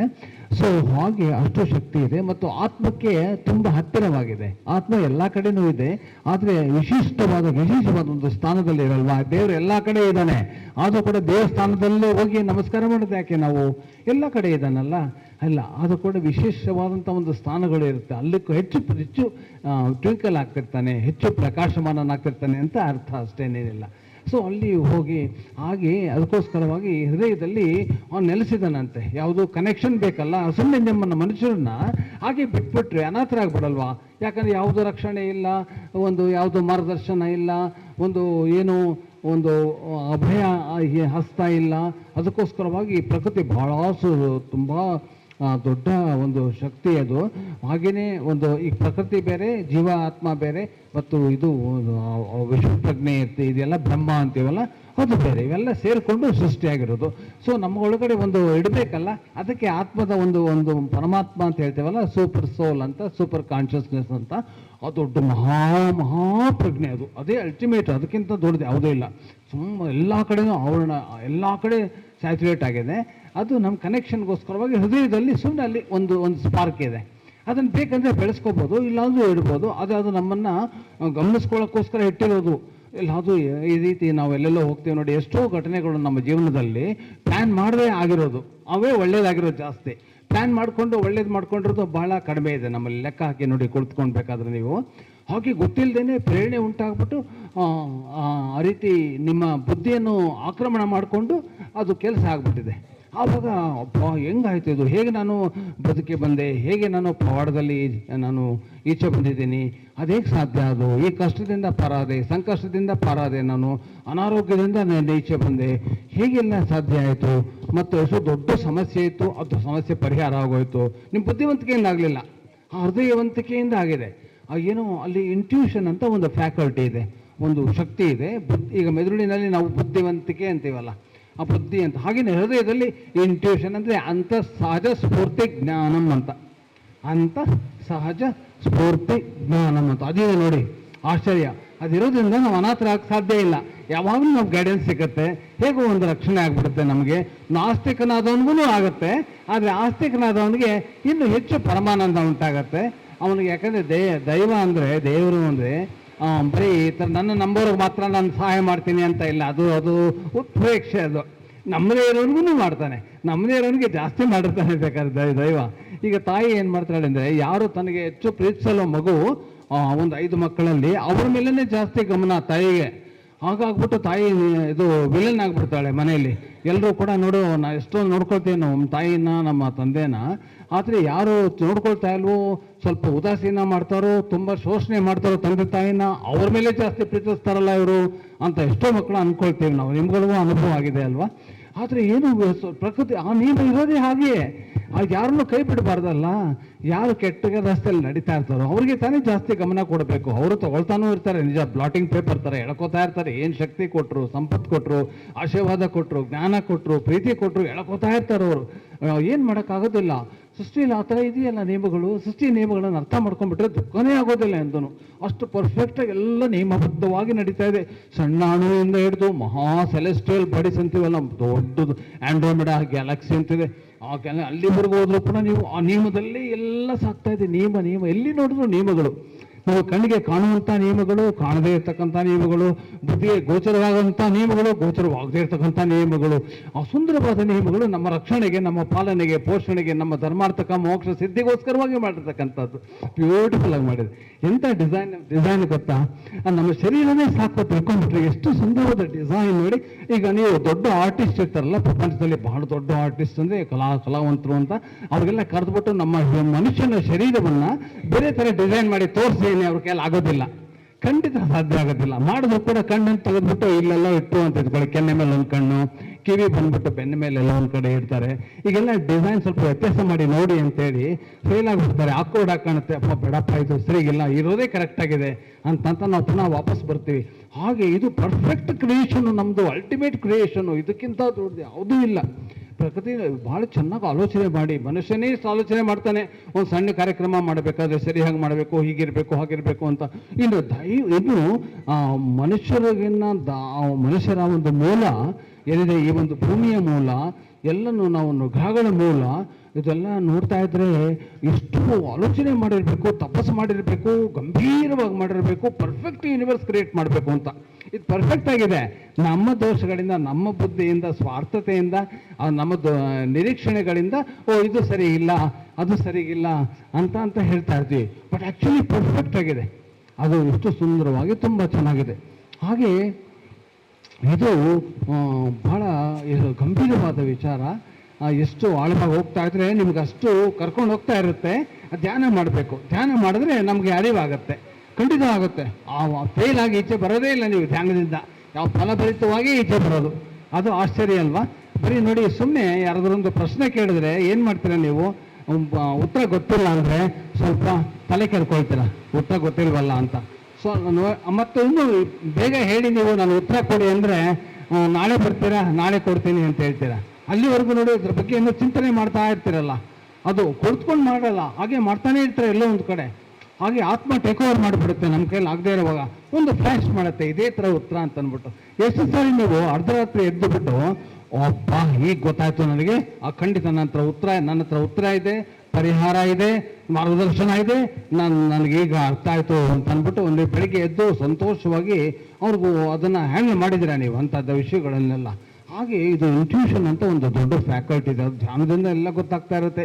ನಾನು ಕಾಲಜ್ಞಾನ ಬರ್ತಿದ್ದೀನಲ್ಲ, ಅದೆಲ್ಲನೂ ಹೀಗೆ ಆಗುತ್ತೆ, ಈ ಥರ ಲಾಕ್ಡೌನ್ ಮಾಡ್ತಾರೆ, ವೈರಸ್ ಹೆಸರು ಹೇಳ್ಕೊಂಡು ಎಲ್ಲ ಕಡೆನೂ ಅಂತ ಬ್ರೈಟ್ಬೋರ್ಡ್ ಅಂತ ಪುಸ್ತಕದಲ್ಲಿ ವರ್ಷಾನುಗಟ್ಟಲೆ ಹಿಂದೆನೇ ನಾನು ನೋಡಿ ನಾನು ಬರೆದು 87ನೇ ಚಾಪ್ಟ್ರಲ್ಲಿ ಇಟ್ಟಿದ್ದೀನಿ. ಅದು ಆ ರೀತಿ ಇನ್ನೂ ಎಷ್ಟೋ ಬೇರೆ ಜನಗಳಿಗೆಲ್ಲ ಹೇಳಿದ್ದೀನಿ ನಾನು.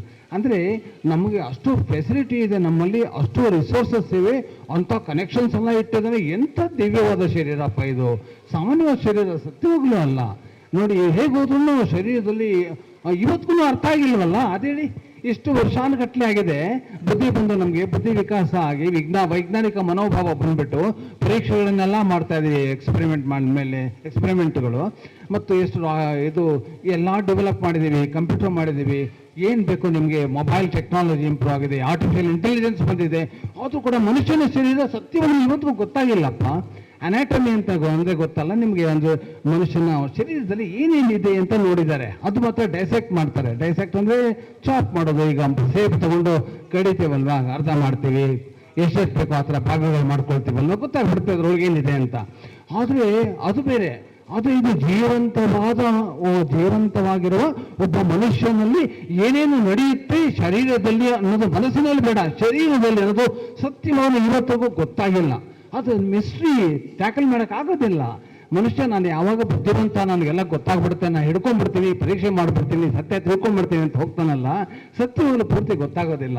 ಅದು ರಹಸ್ಯ. ಯಾಕಂದರೆ ಎಲ್ಲ ತಿಳ್ಕೊಳ್ಳೋದ್ರಿಂದ, ವಿಮರ್ಶೆ ಮಾಡೋದ್ರಿಂದ, ಪರೀಕ್ಷೆ ಮಾಡೋದ್ರಿಂದ ಮಾತ್ರನೇ ಸಾಧ್ಯ ಆಗೋದಿಲ್ಲ. ಅನುಭವ ಪಟ್ಕೊಳ್ಬೇಕು, ವಿನಯ ಇರಬೇಕು, ಮತ್ತು ಪರರ ಶ್ರೇಯಸ್ಸನ್ನು ಕೋರುವ ದೃಷ್ಟಿಯಿಂದ ಜ್ಞಾನ ಬೇಕು ಅಂತ ಕೇಳಬೇಕು. ಈಗ ನೀವು ಬರೀ ನಾವು ತಪಸ್ಸು ಮಾಡಿದ್ರೂ ನಮಗೆ ಶಕ್ತಿ ಬರಬೇಕು ಅಂದರೆ ಯಾತಕ್ಕೆ ನಿನಗೆ ಶಕ್ತಿ ಬೇಕು ಅಂತ ಒಂದು ಪ್ರಶ್ನೆ ಬರುತ್ತೆ. ದುಷ್ಟರಿಗೂ ಆಶೀರ್ವಾದ ಕೊಟ್ಟಿದ್ದಾನೆ. ಈಗ ಮೋಹಿನಿ ಭಸ್ಮಾಸುರನಿಗೂ ಆಶೀರ್ವಾದ ಸಿಕ್ಕಿತ್ತಲ್ವಾ, ಅದೇ ಶಕ್ತಿ ಇವನಿಗೂ ಸಿಗುತ್ತೆ. ಯೋಗಿಯಾಗಿ, ಸಂತನಾಗಿ, ಧ್ಯಾನಿಯಾಗಿ ನೀವು ಕೇಳಿದ್ರು ಅದೇ ಶಕ್ತಿ ನಿಮಗೂ ಬರುತ್ತೆ. ಆದರೆ ನೋಡಿ, ಆದರೆ ಅವನಿಗೆ ಶಕ್ತಿ ಅನ್ನೋದು ಏನರ್ಥ ಅಂದರೆ ಬ್ಲೈಂಡ್ ಅಂತೀವಲ್ಲ, ಪಾಪ ಶಕ್ತಿಗೆ ಗೊತ್ತಿಲ್ಲ, ಎಲ್ಲಿ ಬೇಕಾದ್ರೂ ಕರೆದು ಹೊಟ್ಟೋಗುತ್ತೆ ಶಕ್ತಿ. ಶಕ್ತಿ ಅನ್ನೋದು ಎಲ್ಲ ಕಡೆ ಚೆಲ್ಲಾಡ್ತಾ ಇರುತ್ತೆ, ಶಕ್ತಿನೇ ಒಂದು ಎಲ್ಲ ಕಡೆ ಇರೋದು, ಅದಕ್ಕೆ ಶಕ್ತಿ ದೇವತೆ ಅಂತ ಕರಿತೀವಿ ನಾವು. ಆದರೆ ಅದನ್ನು ಹೇಗೆ ಉಪಯೋಗಿಸ್ಕೊಳ್ತೀವಿ ಅನ್ನೋದ್ರ ಮೇಲೆ ಹೋಗುತ್ತೆ.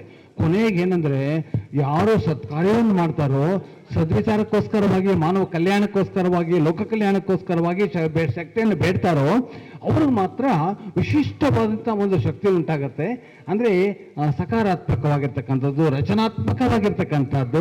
ಆಗ ನೀವು ನಿಮ್ಮ ಎಲ್ಲ ವಿಚಾರಗಳು ನಿಮ್ಮದು ಟೇಕನ್ ಕೇರ್ ಆಫ್ ಅಂತೀವಲ್ಲ, ಎಲ್ಲ ನೋಡ್ಕೊಂಡಂಗಾಗತ್ತೆ. ಉದಾಹರಣೆಗೆ ನಾನು ಕೆನಡಾ ದೇಶದಲ್ಲಿ ಬೆಳಿಗ್ಗೆ ಬಂದ್ಬಿಟ್ಟು ಸಂಜೆವರೆಗೂ ನಾನು ಇದು ದರ್ಶನ ಕೊಡ್ತಾ ಇದ್ದೆ ಜನಗಳಿಗೆ.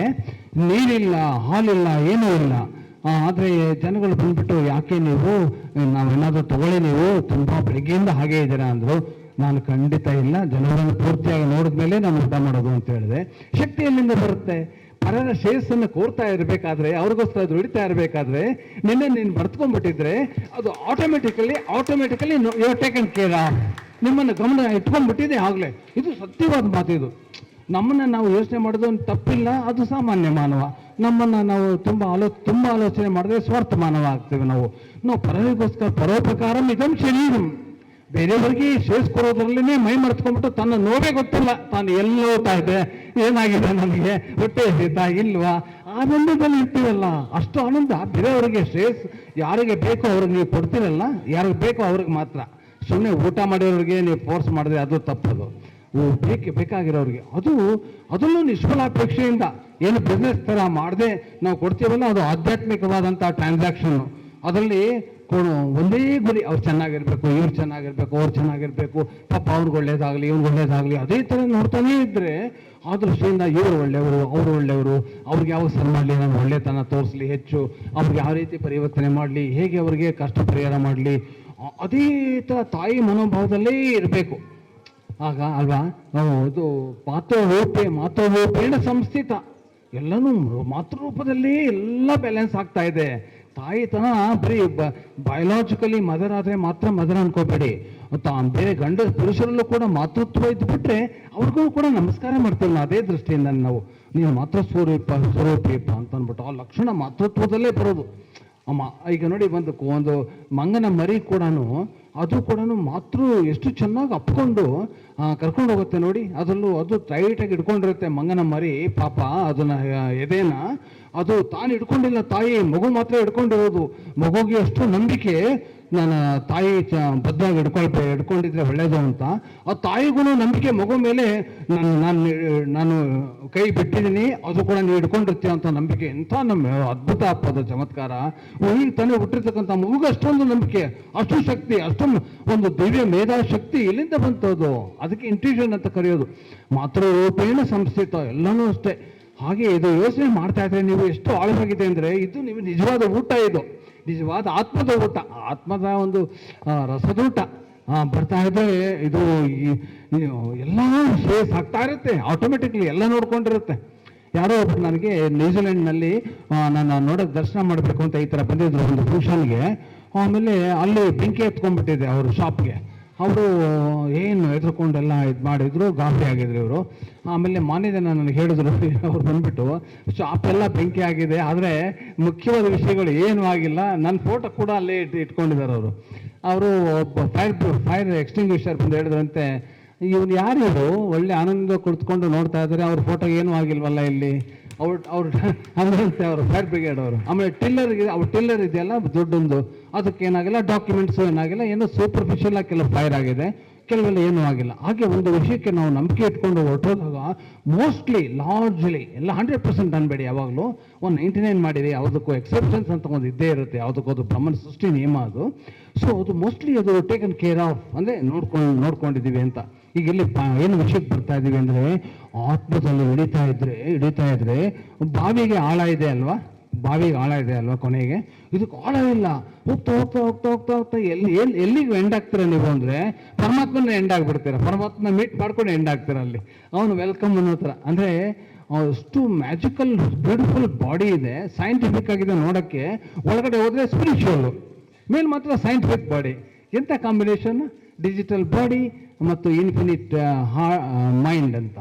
ಹಾಗೆ ಇದು ನನಗೆ ಯಾವಾಗಲೂ ಮಿಸ್ಟ್ರಿ, ತುಂಬ ನನಗೆ ಆನಂದದಲ್ಲೇ ಇದೆ ಯಾವಾಗಲೂ. ನಾನು ಇಷ್ಟು ಚೆನ್ನಾಗಿದೆ ಅಲ್ಪ ಭವ್ಯವಾದ ಈ ಒಂದು ಸೃಷ್ಟಿ, ಈ ಒಂದು ಪದ್ಧತಿಗಳು, ನಿಯಮಗಳು, ಗ್ರಹಗಳು, ನಕ್ಷತ್ರಗಳು, ಇವೆಲ್ಲ ಏನು, ಎಲ್ಲಿ ಎಷ್ಟು ವೆರೈಟೀಸ್ ಆಫ್ ಕ್ರೀಚರ್ಸು, ಎಷ್ಟು ಯಾವ ಕಡೆ ನೋಡಿದ್ರೂ ಅನಂತಮಯವಾಗಿದೆಯಲ್ಲ, ಎಲ್ಲಿ ನೋಡಿದ್ರು ಅನಂತಮಯ.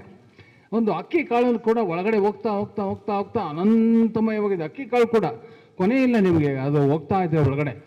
ಹಾಗೆ ಅಷ್ಟು ಅಂತ ಇದರಲ್ಲಿ ನಾವು ಹೇಗಿರಬೇಕು, ನೀವು ಕಷ್ಟನೇ ಪಡಬಾರ್ದು ಅಂತ ಪಾಪ ಪ್ರಕೃತಿ ಪ್ರಯತ್ನ ಪಡ್ತಾನೇ ಇರುತ್ತೆ. ಪ್ರತಿ ಸಾರಿ ಕಷ್ಟ ಪಡಬಾರ್ದು, ಎಲ್ಲರೂ ಚೆನ್ನಾಗಿರಿ, ಆನಂದವಾಗಿರಿ, ನಗ್ನಾಗ್ತಾ ಇರಿ, ಸಂತೋಷವಾಗಿರಿ. ಕಷ್ಟಗಳಿದ್ದೇ ಇರುತ್ತೆ, don't worry, but we can face. ಬಂದಿಲ್ಲದೆ ಇರೋ ಕಷ್ಟದ ಬಗ್ಗೆ ತುಂಬ ಕೊರಗಬಾರ್ದು. ಬಂದಿರೋ ಕಷ್ಟದ ಬಗ್ಗೆ ಯೋಚನೆ ಮಾಡಿದ್ರೆ ಪರಿಹಾರ ಸಿಕ್ಬಿಡುತ್ತೆ. ಬಂದಿಲ್ಲದೆ ಇರೋ ಕಷ್ಟಕ್ಕೆಲ್ಲ ಯೋಚನೆ ಮಾಡ್ತಾ ಕೂಳ್ತಿದ್ರೆ ಎಷ್ಟೋ ಜನ ನಾಳಿದ್ದದ್ದು ಏನಾಗುತ್ತೋ, ಒಂದು ಪರೀಕ್ಷೆಯಲ್ಲಿ ಪಾಸ್ ಮಾಡ್ತಾನೋ ಬಿಡ್ತಾನೋ, ಅದನ್ನು ಇವತ್ತು ಕೂತ್ಕೊಂಡ್ರೆ ಹಾಗೆ ಆದರೂ ಸರಿ ಇಲ್ಲ. ಆ ಸಮಯದಲ್ಲಿ ನೋಡೋಣ ಏನಾಗುತ್ತೆ ಅಂತ ಆ ಒಂದು ಭರವಸೆ, ಅದಕ್ಕೆ ಪಾಸಿಟಿವ್ ಆ್ಯಟಿಟ್ಯೂಡ್ ಅಂತೀವಿ. ನೋಡೋಣ, ಇನ್ನೂ ಟೈಮ್ ಇದೆ, ಆ ಕಷ್ಟ ನೋಡೋಣ, ಅದು ಹೆಂಗಾಗುತ್ತೋ, ಇನ್ನೂ ಟೈಮ್ ಇದೆ, ತಾಳಿ, ನಾನು ಇದ್ದೀನಿ, don't worry, will go through one by one. ಹೋಗ್ತಾ ಇರೋಣ, ಕ್ಷಣಗಳು ಕಳೀಲಿ, ಅಲ್ಲಿಗೆ ಹೋಗ್ತೀವಿ ನಾವು, ಕರ್ಕೊಂಡು ಹೋಗುತ್ತೆ, ಯಾವುದೋ ಶಕ್ತಿ ಕರ್ಕೊಂಡು ಹೋಗುತ್ತೆ. ಬಟ್ ಒಂದೇನೆಂದರೆ, ನಮಗೆ ಕ್ವಾಲಿಫಿಕೇಷನ್ ಬರಬೇಕು, ಆಶೀರ್ವಾದ ತೊಗೊಳಕ್ಕೆ ಅಂದರೆ ನಾವು ಬೆಸ್ಟ್ ಎಫರ್ಟ್ ಹಾಕಿರಬೇಕು. ನಮ್ಮ ಕಡೆಯಿಂದ ಪ್ರಯತ್ನ ಮ್ಯಾಕ್ಸಿಮಮ್ ಎಫರ್ಟ್ ಹಾಕ್ಬಿಟ್ಟು, ನನಗೆ ಇನ್ನೇನು ಇಲ್ಲ, ನಾನೆಲ್ಲ ಸರೆಂಡರ್ ಆಗಿದ್ದೀನಿ, ನಾನು ನೀನೇಪ್ಪ ನನಗೇನು ಗೊತ್ತಿಲ್ಲ, ಓಂ ಗುರುವೇ ನಮಃ, ಅಥವಾ ಪರಬ್ರಹ್ಮಣೇ ನಮಃ, ಓಂ ಗೋವಿಂದಾಯ ನಮಃ, ಅಥವಾ ಶಿವಾಯ ನಮಃ, ಈಶ್ವರ, ಇದು ಶ್ರೀ ಅರ್ಕ ಮಹಾಗಣಪತಿಯೇ ನಮಃ, ಏನು ಬೇಕಾದ್ರೂ ಹೇಳಿ. ಕ್ವಾಲಿಫಿಕೇಷನ್ ಬರಬೇಕಂದ್ರೆ we have to do our part. ಅದು ಮಾಡಿದಾಗ ಆಗ ಅದು ಕ್ವಾಲಿಫಿಕೇಷನ್ ಬರುತ್ತೆ, ಅಲ್ಲ ಆಗ ಹೈಯರ್ ಎನರ್ಜೀಸ್ ಬರೋಕ್ಕೆ ಶುರುವಾಗುತ್ತೆ. ನಾವು ನಮ್ಮದನ್ನು ಎಕ್ಸ್ಪ್ರೆಸ್ ಮಾಡಿಲ್ಲದೆ ಇದ್ರೆ ಬರೋಕ್ಕಾಗಲ್ಲ. ಇದೆಲ್ಲ ತುಂಬಾ ನಿಯಮಗಳು. ಅದಕ್ಕೆ ನನಗೆ ಫಿಸಿಕ್ಸ್ ಅಂದರೆ ತುಂಬ ಇಷ್ಟ. ಅದಕ್ಕೆ ಅವರು ಕುಲಪತಿಗಳು ಕನೆಕ್ಟ್ ಆಗಿದ್ದಾಗ ಜಾಸ್ತಿ ಫಿಸಿಕ್ಸ್ನಲ್ಲಿ. ಅಂದರೆ ಫಿಸಿಕ್ಸ್ ಟು ಮೆಟಾಫಿಸಿಕ್ಸ್ ಅಂತಾರೆ. ಆ ಫಿಸಿಕ್ಸ್ ಅಂದರೆ ಫೋರ್ಸಸ್ಸು, ಎಲ್ಲನೂ ಶಕ್ತಿಗಳು. ಈಗ ನೋಡಿ, ಇದು ಮೇಲಕ್ಕೆ ಬಿಟ್ಟರೆ ಹೆಂಗೆ ಕರೆಕ್ಟಾಗಿ ಬೀಳುತ್ತೆ ನೋಡಿ, ಎಷ್ಟು ಚೆನ್ನಾಗಿ. ಅದ್ಯಾಕೆ ಹಾಗೆ ನಿಂತ್ಕೊಂಡ್ಬಿಡಲ್ಲ ಒಂದೇನ, ನಿಂತ್ಕೊಳ್ಳೋಕ್ಕೆ ಆಗಲ್ಲ, ಅದಕ್ಕೆ ರೂಲ್ಸ್ ಇದೆ. ಬಟ್ ಕೆಲವು ಕಡೆ ಮಾತ್ರ ಸಾಧ್ಯ. ಒಂದು ಸ್ಕಾಟ್ಲ್ಯಾಂಡಲ್ಲಿ ಒಂದು ಏರಿಯಾ ಇದೆ, ಅಲ್ಲಿ ಹೇಗೆ ಅಂದರೆ, ನೀವು ಹೀಗೆ ಅಪ್ಪಿದೆ ಈ ಥರ, ನೀವು ಕಾರ್ ಬಿಟ್ಟರೆ, ಸ್ವಿಚ್ ಆಫ್ ಮಾಡಿಬಿಟ್ರೆ ಅದು ಮೇಲೆ ಕಳ್ಕೊಂಡು ಹೋಗ್ತಾ ಇರುತ್ತೆ, ಮೇಲಕ್ಕೆ ಹೋಗುತ್ತೆ. ಪೆಟ್ರೋಲ್ ಆನ್ ಮಾಡೋಂಗಿಲ್ಲ, ನೀವು ಸುಮ್ಮನೆ ಕೂತ್ಕೋಬೇಕು, ಮೇಲೆ ಕರ್ಕೊಂಡು ಹೋಗುತ್ತೆ. ಭಯ ಆಗುತ್ತೆ, ಏನಪ್ಪ ಇದು, ಯಾರು ಹೇಳ್ಕೊಂಡು ಹೋಗ್ತಾ ಇರ್ತಾರೆ ಕಾರ್ನ ಮೇಲ್ಗಡೆಗೆ ಅಂತ. ಅಂದರೆ ಅಷ್ಟು ಸ್ಪೆಷಲ್ ಜಾಬ್ಗಳಲ್ಲಿ, ಸ್ಥಳಗಳಲ್ಲಿ ಆ ರೀತಿ ಆಗುತ್ತೆ. ಸಾರ್ವತ್ರಿಕವಾಗಿ ಆಗಲ್ಲ. ನಿಯಮಗಳು ಬೇಕಲ್ಲ, ಬಹಳ ಚೆನ್ನಾಗಿದೆ. ಬಟ್ ಇಷ್ಟೇ. ಬಟ್ ನನಗೆ ಈಗ ಪ್ರಜ್ಞಾಪತ್ರಗಳು, ಉದಾಹರಣೆಗೆ ಆಮೇಲೆ ಆತ್ಮಾನ್ವೇಷಣೆಯ ಸಾಧನೆಗಳು ಇವೆಲ್ಲ ಹೇಗೆ ಬಂತು ಅಂದರೆ ನಾನು ಸ್ಪೀಚ್ ಕೊಡಬೇಕಾದ್ರೆ, ಒಂದು ಲೆಕ್ಚರ್ ಕೊಡಬೇಕಾದ್ರೆ, ಡಿಸ್ಕೋರ್ಸ್ ಕೊಡಬೇಕಾದ್ರೆ, ಉಪನ್ಯಾಸ ನಾನು ಧ್ಯಾನ ಮಾಡಿ ಹೋಗ್ತಾ ಇದ್ದಿದ್ದು. ಧ್ಯಾನದಲ್ಲಿ ಕೇಳ್ತಾ ಇದ್ದೆ, ಏನಪ್ಪ ಮಾತಾಡಲಿ, ಅವ್ರಿಗೆ ಏನು ಕೊಡ್ಬೇಕು ನಾನು ಇವಾಗ ಅಂದ್ಬಿಟ್ಟು. ಆವಾಗ ಆ ನುಡಿಗಳು ಬಂದಿದ್ದೆಲ್ಲ ಪುಸ್ತಕ ಆಗಿರೋದು. ಇದೆಲ್ಲ ಬುದ್ಧಿವಂತಿಕೆಯಿಂದ ಮಾಡೋದೆಲ್ಲ ಟೆಂಪ್ರರಿ, ಆದರೆ ಹೃದಯದಿಂದ ಒಳಗಡೆಯಿಂದ ಏನು ಬರ್ತೋದು ಶಾಶ್ವತ. ಅದು ಈಗ ನೋಡಿ ಮಾನ್ಯುಮೆಂಟ್ಸ್ ಅಂತ ಇದೆಯಲ್ಲ, ಈಗ ದೊಡ್ಡ ದೊಡ್ಡ ಮಾನ್ಯುಮೆಂಟ್ಸ್, ದೊಡ್ಡ ದೊಡ್ಡ ಈಗ ಕೆನ್ನಂಬಾಡಿ ಕಟ್ಟಡವೇ ತಗೊಳ್ಳಿ, ಇದೆಲ್ಲನೂ ಅದು ಹೇಗೆ ಬಂತು ಅವ್ರಿಗೆ, ಹಾಗೆ ಪರರಿಗೆ ಶ್ರೇಯಸ್ಸು ಕೋರಕ್ಕೂ ದೃಷ್ಟಿಯಿಂದ ಇಷ್ಟೊಂದು ನೀರಿದೆ, ಜಲಾಶಯ ಇದೆ, ಇದನ್ನು ಪಾಪ ಎಷ್ಟೋ ರೈತರಿಗೆ ಒಳ್ಳೇದಾಗತ್ತಲ್ಲ, ಒಳ್ಳೆ ತುಂಬ ಶ್ರೇಯಸ್ಸಾಗಿ ಅವರು ಒಂದು ಅನ್ನವನ್ನು ಉತ್ಪತ್ತಿ ಮಾಡ್ತಾರಲ್ಲ ಅಂತ ವಿಶ್ವೇಶ್ವರಯ್ಯನವರು ಮತ್ತು ಇನ್ಯಾರು ಬೇರೆ ಬೇರೆಯವರೆಲ್ಲ ಇದ್ದರು. ಆಗಿನ ಮಹಾರಾಜ ಪುಣ್ಯಾತ್ಮ ಅವರೆಲ್ಲ ಫಿಲಾಸಫರ್ ಕೂಡ, ಅವರು ಕೂಡ ಮಹಾಯೋಗಿ ಅವರೆಲ್ಲನೂ ಆಗ ಇದನ್ನು ಅಂಥ ದಿವ್ಯವಾದ ಆಲೋಚನೆ ಬಂದು ಹಾಗೆ ಮಾಡಿದ್ದಾರೆ. ಇವತ್ತಿಗೂ ನೋಡಿ ಶಾಶ್ವತವಾಗಿದೆ, ನೋಡಿ ಪ್ರೂಫ್ ನೋಡಿ ಹೋಗ್ಬಿಟ್ಟು. ಹಾಗೆ ಎಷ್ಟೋ ಇವೆ. ಸೊ ಅಲ್ಲಿಗೆ ಏನಂದರೆ ಶಿಲ್ಪಿನೂ ಅಷ್ಟೇ ಹೃದಯದಿಂದ ಕೆತ್ತುವಾಗ ಶಾಶ್ವತವಾಗಿ ಬಂದ್ಬಿಡುತ್ತೆ, ಅದು ಆಟೋಮೆಟಿಕ್ಕಾಗಿ ಬರುತ್ತೆ. ಅವನಿಗೆ ಆಶ್ಚರ್ಯ, ನಾನು ಮಾಡಿಲ್ಲ ಅಂತಲೇ ಹೇಳ್ತಾನೆ, ಇಲ್ಲಪ್ಪ ನೀನು ಮಾಡಿದ್ದು, ನಾನು ಮಾಡಿಲ್ಲ ಅಂತಾನೆ. ನೋಡಿ ಎಷ್ಟು ಚೆನ್ನಾಗಿದೆ. ಇದೆಲ್ಲ ನಾವು ಗಮನಿಸಿದ್ರೆ ನಾವು ದೈವದ ಆರಾಧನೆ ಅಂದರೆ ಬರೀ ಪೂಜೆ ಮಾಡೋದು ಅಷ್ಟೇ ಅಲ್ಲ, ಇಂಥದ್ದೆಲ್ಲ ಅರ್ಥ ಮಾಡ್ಕೊಂಡು ಮನನ ಮಾಡ್ತೀವಲ್ಲ, ಅದು ದೈವದ ಆರಾಧನೆ, ಅದು ಪೂಜೆ, ಅದು ನಮ್ಮ ಒಂದು ಅಭಿಷೇಕ ಅಥವಾ ಏನಾದರೂ ಅಂದ್ಕೊಳ್ಳಿ ಅರ್ಚನೆ, ಅದೇ ಅಷ್ಟೇ ಅಲ್ವಾ. ಸೊ ಸೇವೆಯನ್ನು ಮಾಡಬೇಕು, ಒಳ್ಳೆಯದು ಇಷ್ಟೇ. ಇದು ತುಂಬ ಗಂಭೀರವಾಗಿದೆ, ಹೋಗ್ತಾ ಇದೆ, ಭಾಳ ಆಳವಾಗಿ ಕರ್ಕೊಂಡು ಹೋಗುತ್ತೆ. ಇಲ್ಲೇನೆ ಎಲ್ಲ ದೇವತೆಗಳೆಲ್ಲ ಬಂದು ಕುಳಿತುಕೊಂಡ್ಬಿಡ್ತಾರೆ ಆಕಾಶದಿಂದ ಬಂದ್ಬಿಟ್ಟು. ಓ ಮೈ ಗಾಡ್, ಇಡೀ ಕಲಿಯುಗದಲ್ಲಿ ಈ ಥರ ಮಾತಾಡೋರು ಇದ್ದಾರಾ, ನಮ್ಮ ಬಗ್ಗೆ ಎಲ್ಲ ನೆನೆಸ್ಕೊಳ್ತಾರ. ಎಷ್ಟು ಭೌತಿಕವಾಗಿದೆ ಇಂಥ ಪ್ರಪಂಚದ ಕಲಿ, ಇಂಥ ಬರೀ ಆಸೆಗಳು, ದುರಾಸೆಗಳು, ಮತ್ತು ಹೇಗೆ ಏನು ಜಾಸ್ತಿ ಸಂಪಾದನೆ ಮಾಡಬೇಕು, ಹೇಗೆ ಮೋಸ ಮಾಡಬೇಕು, ಅವೆಲ್ಲ ತುಂಬ ಯೋಚನೆ ಮಾಡ್ತಿರ್ತಾರೆ ದೊಡ್ಡ ದೊಡ್ಡ ಕಂಪನಿಯವರೆಲ್ಲ. ಇಂಥ ಸಂದರ್ಭದಲ್ಲಿ ನಮ್ಮನ್ನೆಲ್ಲ ನೆನೆಸ್ಕೊಳ್ತಾರ. ಅದಕ್ಕೆ ಕಲಿಕಾಲದಲ್ಲಿ ಹರಿನಾಮವನ್ನೆಂದರೆ ಕುಲಕೋಟಿಗಳು ಧರಿಸುವವು. ಕಲಿಯುಗದಲ್ಲಿ ಮ್ಯಾಜಿಕ್. ಇಷ್ಟೊಂದು ಕಷ್ಟಪಡೋಂಗಿಲ್ಲ ನೀವು ದೇವರಿಗೆ ಪ್ಲೇಸ್ ಮಾಡಿಕೊಂಡು ಸುಮ್ಮನೆ ಶ್ರೀಮನ್ನಾರಾಯಣಾಯ ನಮಃ, ಶ್ರೀ ಶಿವಾಯ ನಮಃ ಅಂದರೆ ಆಗಲೇ ಇರ್ತಾರಂತೆ ಅವರು. ಇನ್ನೂ ಎಷ್ಟು ಮಟ್ಟಿಗೆ ಹೋಗ್ತಿದೆ ಅಂದರೆ ಕೆಳಗಡೆ ಹೋಗ್ತಾ ಇದೆ, ಡೌನ್ಗ್ರೇಡ್ ಆಗ್ತಾ ಇದೆ ಭಕ್ತಿ ಎಲ್ಲನೂ. ಅಂದರೆ ದೇವರೇ ಬಂದ್ಬಿಟ್ಟು ಸುಮ್ಮನೆ ನಿಮಗೆ ಒಂದು ನಿಮಿಷ ಶಬ್ದ ಟಚ್ ಮಾಡಿ, ಯಾರಿದು ಅಂದರೆ ಇಲ್ಲ ನಾನು ಇದು ಬಂದಿದ್ದೀನಿ ಆಕಾಶದಿಂದ, ನೀವೇನ ನನ್ನ ಕರೆದ್ರ ಅಂತ ಈಶ್ವರ ಬಂದು ಕೇಳಿದಂಗೆ, ನನ್ನ ಕರೆದ್ರ ನೀವು ಅಂತ. ಈ ಮಟ್ಟಕ್ಕೆ ಹೋಗ್ತಾ ಇದೆಯಲ್ಲ, ಅಯ್ಯೋ ದೇವ್ರೆ. ಕೆಲವು ಇಲ್ಲ ಬಿಜಿ ಇದ್ದೀನಿ ಫೋನಲ್ಲಿ, ಹೋಗಪ್ಪ ನೀನು, ಈ ಥರ ಆಗ್ಬಿಡ್ತಾ ಇದೆ. ಅದಕ್ಕೋಸ್ಕರವಾಗಿ ಫೋನ್ ಕೂಡ ರಾತ್ರಿ ಹೊತ್ತು ದೂರ ಇಟ್ಟು ಮಲ್ಕೊಳ್ಳಿ, ಸ್ವಿಚ್ ಆಫ್ ಮಾಡಿ ಮಲ್ಕೊಳ್ಳಿ. ನಿಮ್ಮನ್ನು ಕೇಳ್ತಾರೆ, ಎಲ್ಲ ಮಾತು ರೆಕಾರ್ಡ್ ಮಾಡ್ಕೊಳ್ತಿರ್ತಾರೆ, ಮಾಡ್ಕೊಳ್ಳಿ ಅವ್ರವ್ರ ಕರ್ಮಗಳು. ಆದರೆ ಇನ್ನು ಮುಂದಕ್ಕೆ ಡಿಜಿಟಲ್ ಐಡಿ ಅಂತೆಲ್ಲ ಮಾಡಿಬಿಟ್ಟು ನಿಮಗೆಲ್ಲ ಒಂದು ಸ್ವಲ್ಪನೂ ಸ್ವತಂತ್ರ ಇಲ್ಲ, ಹಾಗೆಲ್ಲ ಮಾಡೋಕ್ಕೆ ಹೋಗ್ತಾ ಇದ್ದಾರೆ. ಸ್ವಲ್ಪ ನೀವು ಗಮನ ಇರಲಿ. ಅವ್ರಿಗೆ ನೀವು ಹೇಳಿ, ನಮಗೂ ಸ್ವತಂತ್ರ ಬೇಕು, ಪ್ರೈವೇಸಿ ಬೇಕು ನಮ್ಮ ಜೀವನದಲ್ಲಿ, ನಾವು ಇಷ್ಟೊಂದು ನಾವು ಕೊಟ್ಬಿಡಲ್ಲ, ನಾವು ಎಷ್ಟು ಬೇಕೋ ಅಷ್ಟು ತೊಗೊಳ್ಳಿ ಸರ್ಕಾರ ಅಂತೆಲ್ಲ ಹೇಳಬೇಕು. ನೀವು ನಿಮ್ಮ ಕೈಲೂ ಇದೆ, ಇಲ್ಲ ಅಂದ್ರೆ ಎಲ್ಲ ತೊಗೊಂಡೇ ಬಿಡ್ತಾರೆ. ಹುಷಾರು, ಸ್ವತಂತ್ರನ ಎಂದು ಕಳ್ಕೋಬಾರ್ದು ಅಲ್ವಾ. ಅದು ಆ ಜನ್ಮ ಹಕ್ಕು, ದೈವ ಕೊಟ್ಟಿರ್ತಕ್ಕಂಥ ಫ್ರೀಡಮ್ ನಿಮಗೆ. ಏನು ಕಾನ್ಸ್ಟಿಟ್ಯೂಷನ್ ಅಂತ ಏನು ಕೊಡಬೇಕಾಗಿಲ್ಲ. ಇರಲಿ, ಒಟ್ಟಾರೆ ಏನು ಇವತ್ತಿನ ಒಂದು ಸಂದೇಶ ನಿಮಗೆ, ನೀವೆಲ್ಲ ಏನೋ ಒಂದು ವಿಶೇಷವಾದಂಥ ಒಂದು ವರ್ಣಿಸಲಾಗದ ಒಂದು ಭಾವನೆಯಿಂದ ಬಂದಿದ್ದೀರ ಇಲ್ಲಿ ನೀವು. ನಾನು ಹೋಗ್ಬೇಕು ನಾವಲ್ಲಿ ಅಂತ ಅಂದ್ಬಿಟ್ಟು ಅಲ್ವಾ. ಹೇಳಿ, ನಾನು ವಿದೇಶದಲ್ಲಿದ್ದೆ, ನೀವೆಲ್ಲ ಬಂದು ಹೋಗ್ತಿದ್ದೀರಂತೆ ಎಲ್ಲರೂ ಇರಲಿ, ದೇವಸ್ಥಾನ ಎಲ್ಲ ನೋಡಿಕೊಂಡು ಅಲ್ಲಿ ನಿಮ್ಮ ಗೀತೆಗಳನ್ನ ಹಾಡಿಕೊಂಡು. ಸೊ ನಾನು ಇವಾಗ ಪ್ರತ್ಯಕ್ಷವಾಗಿ ನಿಮ್ಮ ಮುಂದೆ ನಿಮ್ಮನ್ನು ನೋಡ್ತಾ ಇದ್ದೀನಿ, ನಿಮ್ಮ ಧ್ವನಿ ಕೇಳಿದ್ದೀನಿ, ಇನ್ನೂ ಕೇಳೋಕ್ಕೆ ಆಸೆ ನನಗೆ. ಮತ್ತು ಸಿಗ್ತೀನಿ, ಮತ್ತು ಅದನ್ನು ಒಳ್ಳೆಯದಾಯಿತು. ಸೊ ಹಾಗೆ ಎಷ್ಟೋ ನಮ್ಮ ಬುದ್ಧಿ ಮೀರಿದಂಥ ಒಂದು ಶಕ್ತಿ ನಮ್ಮಲ್ಲಿ ಇದ್ಕೊಂಡು ಅದೇ ನಮ್ಮನ್ನೆಲ್ಲ ನೋಡ್ಕೊಳ್ತಾ ಇದೆ ಮಾತೃ ಸ್ವರೂಪದಲ್ಲಿ. ಅದನ್ನು ಸ್ವಲ್ಪ ನೀವು ಆತ್ಮವಿಚಾರ, ಆತ್ಮದಲ್ಲಿ ಗಮನ ಲೀನವಾಗೋದು ಅಂಥದ್ದೆಲ್ಲ ಅಭ್ಯಾಸ ಸ್ವಲ್ಪ ಮಾಡಿ ಸಾಕು. ಎಲ್ಲ ಒಳ್ಳೆಯದಾಗಿ ತುಂಬ ಸಾರ್ಥಕ್ಯ ಆಗಿ ಪರಿಪೂರ್ಣತೆ ಉಂಟಾಗತ್ತೆ. ಯಾವಾಗಲೂ ನನಗೆ ಕೇಳಿದ್ರೆ, ನನಗೆ ನೀವು ಯಾವುದನ್ನು ತುಂಬ ಇಷ್ಟಪಡ್ತೀರ ಅಂತ ನನಗೆ ಕೇಳಿ, ಯಾವುದ್ರ ಹಿಂದೆ ಓಡ್ತೀರ ನೀವು ಅಂತ. ಚಿನ್ನದಿಂದ ಓಡ್ತಾ ಇದ್ದೀರಾ, ಅದು ಕೀರ್ತಿ ಬಗ್ಗೆ ಓಡ್ತೀರಾ, ನೀವು ಪ್ರಾಪರ್ಟಿಗಳು ಮಾಡ್ಕೊಳ್ಳೋಕೆ ಇಷ್ಟಪಟ್ಟು ಓಡ್ತೀರಾ. ಯಾವುದಕ್ಕೆ ಓಡ್ತೀರಾ ಅಂದರೆ, ನಾನು ಜ್ಞಾನದ ಹಿಂದೆ ಓಡ್ತೀನಿ ಅಷ್ಟೇ. ಜ್ಞಾನದ ಹಿಂದೆ. ನಹಿ ಜ್ಞಾನೇನ ಸದೃಶಂ. ಸತ್ಯವಾಗ್ಲು ಆತ್ಮದ ಇಲ್ಲಿ ಕುಳಿತುಕೊಂಡಿದ್ದಾರೆ ವಿದ್ವಾಂಸರೆಲ್ಲರೂ. ಆತ್ಮಕ್ಕೆ ಲಕ್ಷಣ ಏನು ಅಂದರೆ ಜ್ಞಾನ ಇಚ್ಛಾಧಿಕಂ. ಜ್ಞಾನ ಮತ್ತು ಆನಂದ ಮತ್ತು ಇಚ್ಛೆ ಎಲ್ಲವೂ ಇರುತ್ತಲ್ಲ, ಅದೇ ಆತ್ಮ ಅಂತೆ. ಜ್ಞಾನವೇ ದೊಡ್ಡದು. ಅದಕ್ಕೆ ಅದು ಸಜ್ಞಾನದ ಬಗ್ಗೆ ಹುಡುಕ್ಬೇಕು. ಬರೀ ಜ್ಞಾನ ಅಂದರೆ ಎಲ್ಲನೂ ಒಂದು ಹೇಗೆ ಇದು ಕಟ್ಟಬೇಕು, ಅದು ಒಂದು ಜ್ಞಾನನೇ, ಅದು ಬದುಕಕ್ಕಷ್ಟೇ. ಆದರೆ ಈ ಜ್ಞಾನ ಹೊಂದಿದೆ, ಅದು ಎಷ್ಟು ಕುತೂಹಲ ಅಂದರೆ ಅದು ಎಷ್ಟು ಕುತೂಹಲ ತರುತ್ತೆ ಗೊತ್ತಾ, ತುಂಬ ಚೆನ್ನಾಗಿದೆ. ಅದರಲ್ಲೇ ಲೀನ್ ಆಗಿದ್ರೆ ನಮಗೆ ಈಗ ಯಾವಾಗಲೂ ಧನ್ಯರಾಗೇ ಇರ್ತೀವಿ ನಾವು ಎಲ್ಲಿದ್ರೂ ಕೂಡ. ನಮ್ಮ ದೇಹವೇ ಒಂದು ದೇಗುಲ. ನಾನು ಚಿಕ್ಕವನಾದಾಗಲೇ ನಾನು ಬರಿತಾ ಇದ್ದೆ, ಮಡಿ ಮಡಿ ಮಡಿ. ನಾನು ಬ್ರಾಹ್ಮಣ ಕುಲದಲ್ಲಿ ಹುಟ್ಟಿದ್ರು ನನಗೆ ಅತಿಯಾಗಿ ಮಡಿ ಮಡಿ ಮಡಿ ಅಂದರೆ ಅದೇನು ಅಂತ ಅಂದ್ಬಿಟ್ಟು ಹಾಡು ಬರೆದಿದ್ದೆ ಚಿಕ್ಕವನಾದಾಗ. ಗಂಗೆಗೆ ಮಡಿ ಇಲ್ಲ, ಗಾಳಿಗೆ ಮಡಿ ಇಲ್ಲ, ಭೂಮಿಗೆ ಮಡಿ ಇಲ್ಲ, ಒಳಗೂಡಿಯ ಮಡಿಯೇ ನಿಜವಾದ ಮಡಿಯು, ಹೊರ ಮಡಿಯು ಮಡಿಯೆಲ್ಲ ಮೋಡಿ ಅಂತ ಬರೆದುಬಿಟ್ಟಿದ್ದೆ ನಾನು. ಆಗ ನನಗೆ 14 ವರ್ಷ ಇರಬೇಕಷ್ಟೇ ನನಗೆ. ಅವಾಗ ಆ ಥರದ್ದೆಲ್ಲ ಬರಿತಾ ಇದ್ದೆ. ಹಾಗೆ ಇದೆಲ್ಲನೂ ಸಾಕು. ತುಂಬ ಸಂತೋಷ. ನೀವು ನನಗೆ ಊಟವಿಲ್ಲ ಪಾಪ, ನೀವು ಮಾಡಿಲ್ಲ, ಪ್ರಸಾದ ತೊಗೊಂಡಿಲ್ಲ. ನಾನು ಈಗ ಯಾಕೆ ಕೊಳ್ಳಿಸ್ಬೇಕು ಅಂದ್ಬಿಟ್ಟು ಹೋದ ವರ್ಷ ಇಲ್ಲಿ ಜನ್ಮದಿನ ಆಚರಣೆ ಮಾಡಬೇಕಾದ್ರೆ ಬಿಟ್ಬಿಟ್ಟೆ. ನಾನು ಸ್ಪೀಚ್ ಕ್ಯಾನ್ಸಲ್ ಮಾಡಿಬಿಟ್ಟೆ, ನಾನು ಮಾತಾಡಲಿಲ್ಲ. ಈ ಸರಿನೂ ಹಾಗೆ ಅಂದ್ಕೊಂಡು ಎಲ್ಲೋ ಪ್ರಯತ್ನ ಪಟ್ಟೆ. ಹಾಗೆ ಪಾಪ ನಿಮ್ಮನ್ನೆಲ್ಲ ನೋಡಿಬಿಟ್ಟು ಪ್ರಸಾದಕ್ಕೆ ಕಳಿಸ್ಬಿಡೋಣ, ನಾನು ಯಾವತ್ತಾದರೂ ಒಂದು ಸರಿ ಸಿಗ್ತೀನಲ್ಲ ನಾನು ಮಾತಾಡೋಣ ಅಂತ. ಬಟ್ ಕೆಲವರು ನಿಮ್ಮಲ್ಲಿ ಇಲ್ಲ ನೋಡಿ ಕೇಳಬೇಕು ಅಂದ್ರಲ್ಲ, ಅದಕ್ಕೋಸ್ಕರವಾಗಿ ನಾನು ಕುಳಿತುಕೊಂಡೆ. Thank you very much. ನಿಜವಾಗಿಯೂ ಆಗಲಿ. ಓಂ ಶ್ರೀ ಅರ್ಕ ಮಹಾಗಣಪತಿ ಸರ್ವೇಭ್ಯೋ ದೇವತಾಭ್ಯೋ ನಮಃ.